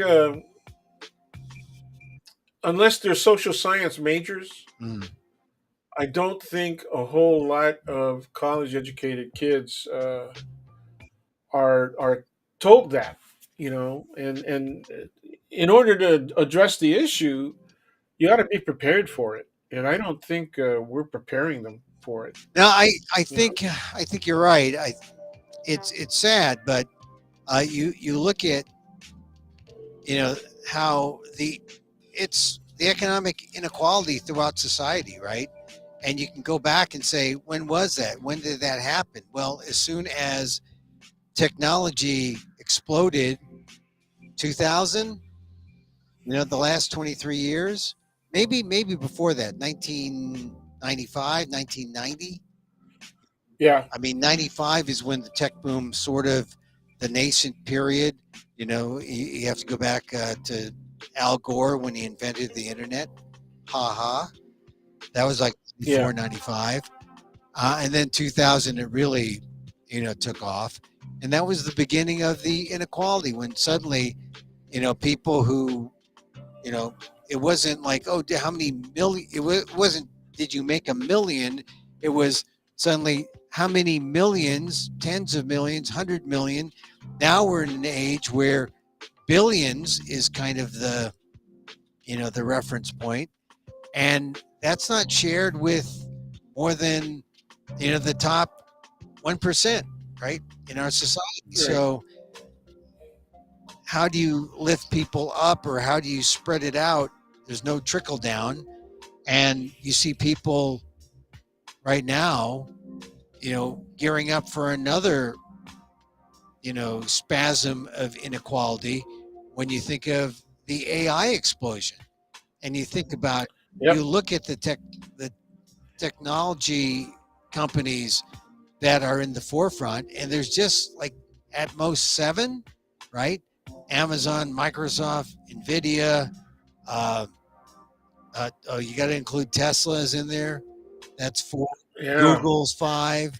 Could you believe that if I heard it right, Tesla's stock value went up 127% in 1 year. Yeah, I couldn't believe that. I couldn't believe that because the cars have been getting yeah. recalled. Well, yeah, they're Uh, not the best cars, but no, it's really high recall they've level. got the technology. And if you look at the news and you see how the traditionalists have fallen so far behind, like, I mean, Ford and GM, and you look to see who's trying to connect with Tesla for those charging, to build those charging Right. stations. You see that, as much as I'd like to say, look, Elon Musk is not, the future, but Tesla is sort of kind of over. Yeah, when it comes to the grand Mhm. moves and the ability to see ahead far enough to capitalize on it, he's really good Yeah, at it. well, yeah, and And also, you look to see how the others have not come up to challenge Ford, GM. I mean, they've all are now entering agreements for yeah, the charging. the Japanese and the Germans have, Yeah, well, I don't know. and China's coming on strong. Yeah, well, I keep waiting for China to start selling Neo products. uh, Right? They have a building in Silicon Valley. I think in San yeah, Jose. Neo has a building down there. yeah, But you got to look at, yeah, like, and Hyundai is coming up, Kia, yep, and so yep. uh, that's the future, right? And so, unfortunately, Porsche has 500 and 600 horsepower hybrids. well, I mean, see, look, all that you talk about the EV revolution, you talk about Yeah, yeah, yeah. AI, and you look at the stock market and you see which companies are the drivers, and it's usually those 5 to 7 tech companies, and without them, without their growth, the S&P would be like low single digits That's right. with Yeah. them. You know, Well, way back in the '70s, even before I went to law school, around '73, uh, my wife, then my girlfriend, was saying, "Hey, you know what?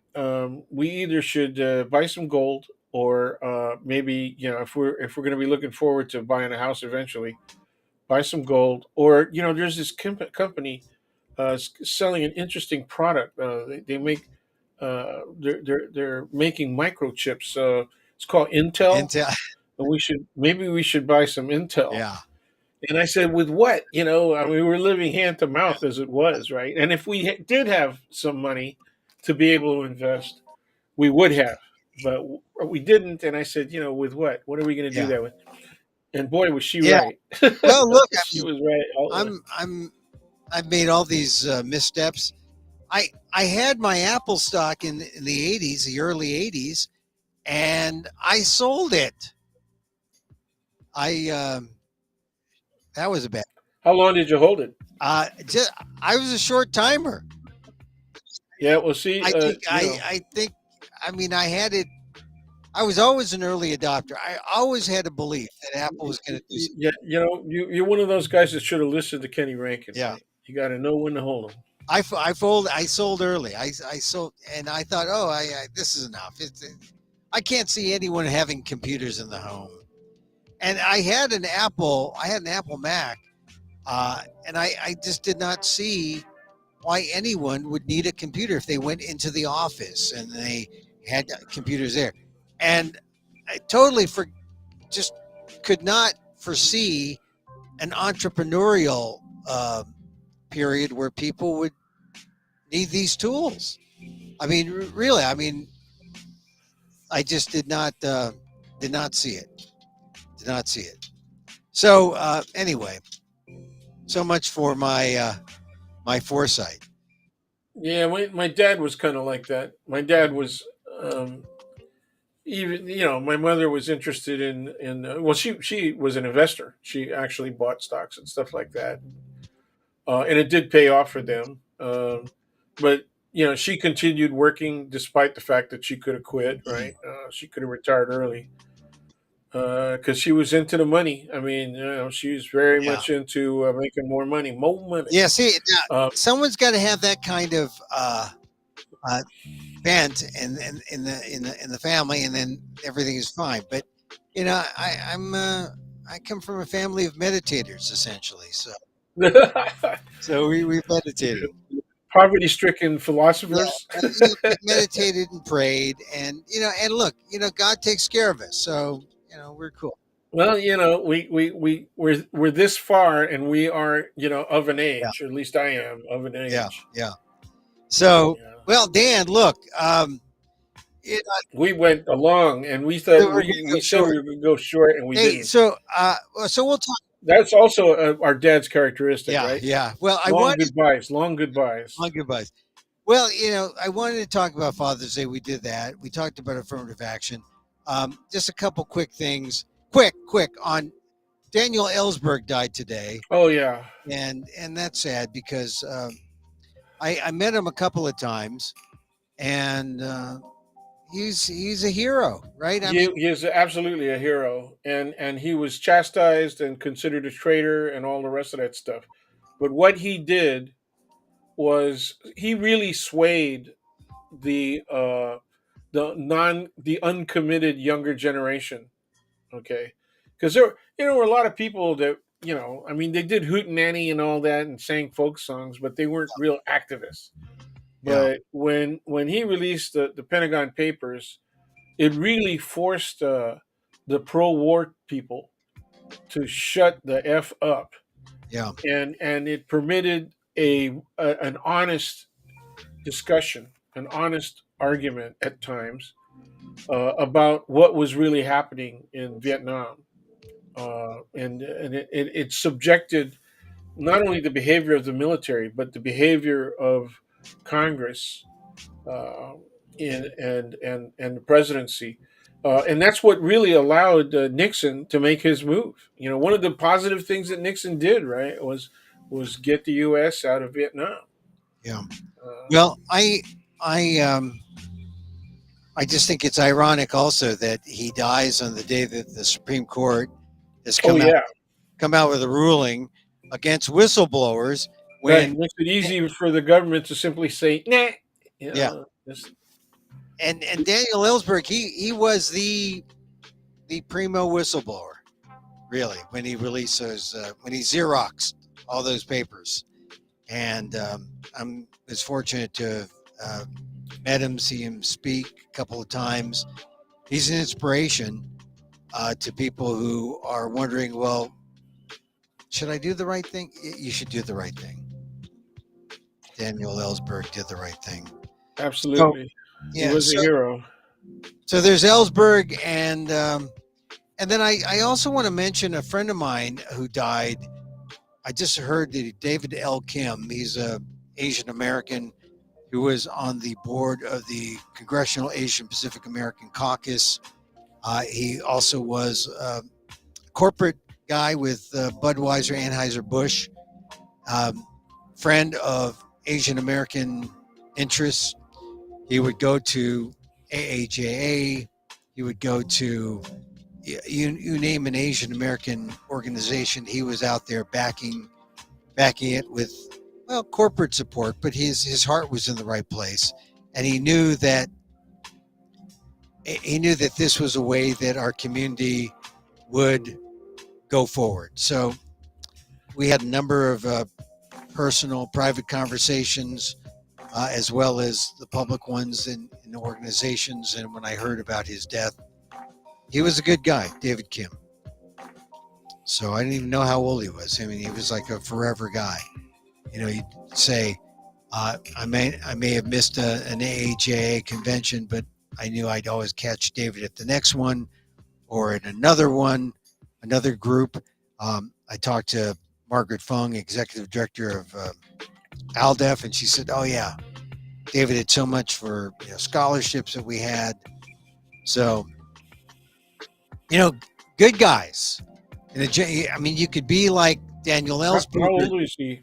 How old I was he? think he was in his 70s. I think maybe 60s. I don't know. Like I said, I would always see him.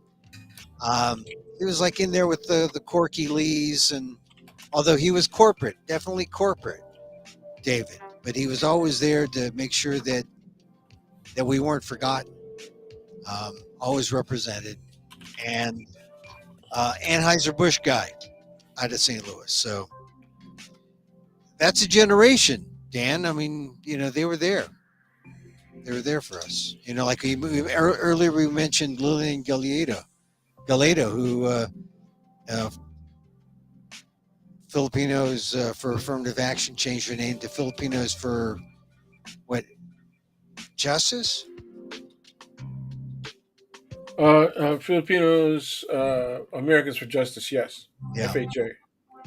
So anyway, it's just another milestone when you see guys like David Kim pass, see guys like Daniel Ellsberg pass, and it's Father's Day and coming up, and we remember the people who who made up our community early on.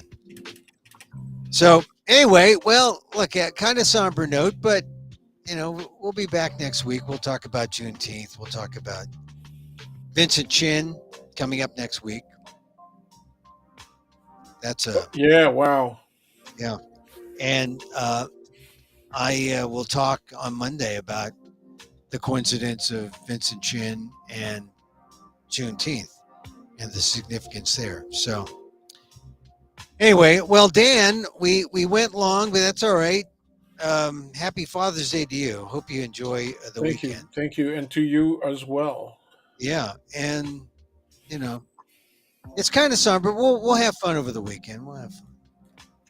Well, yeah, we're gonna try out new ownership of a old neighborhood restaurant. Oh, good, good, good. And Anyway, I don't know. I may get back to that dim sum place. I may get back to that dim sum place. no, we should go again.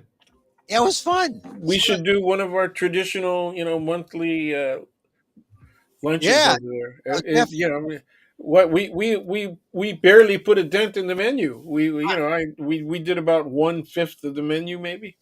There's too many things. Too many things. Okay, all Yeah, right. and there was a That's lot of good stuff. And it was a lot of all right. stuff that other people were having, a lot of other dishes that were passing us that looked really good. So, All right, all right. That's a deal. We're gonna do it right, soon, right. sooner than And it later. was vegan. Yeah, I know. We went 100% vegan, and it was really good. Yeah, of course, of course. All right, Dan. Happy Father's Day to you. There he goes, Daniel Phil Gonzalez, College Thank of you, boss. Ethics, College of Thanks Ethics for having Studies, me. San Francisco State University, Professor Emeritus, Asian American Political Studies, JD. He can talk about that affirmative action stuff. Always appreciate him being on the program, talking about why Walt Nauta isn't going to flip. Actually, that was from an insight from Lawrence O'Donnell, who said, "Yeah, he's not going to flip. He can't flip. There's no mandatory minimum sentence. He's not going to flip." Of course, of course. Hey, if you've missed any or all of this, what a lucky person you are. But you may go and rewind. You know, use your finger and go back to wherever you're on Twitter, on YouTube. We're here Monday through Friday, 2 p.m. Pacific Live or thereabouts, when the internet allows. And you can catch us on YouTube at Emil Amok 1, or catch us on Twitter at Emil Amok, EMILAMOK, or on Facebook at Emil Guillermo or emilguillermo.media. You can find us. It's not hard. We talk. This is where this is where you find the podcast. And we have replays at amok.com. amok.com. So have yourselves a great Father's Day. You know, we also like to meditate. A little self-love, a little self-worth. We send it out to the universe and it comes back twofold, threefold. We share it with others, comes back. And so, as I wish for me, I wish for you. May you be safe. May you be happy. May you be healthy. And may you live with ease. Emil Guillermo here. Till next time. Mahal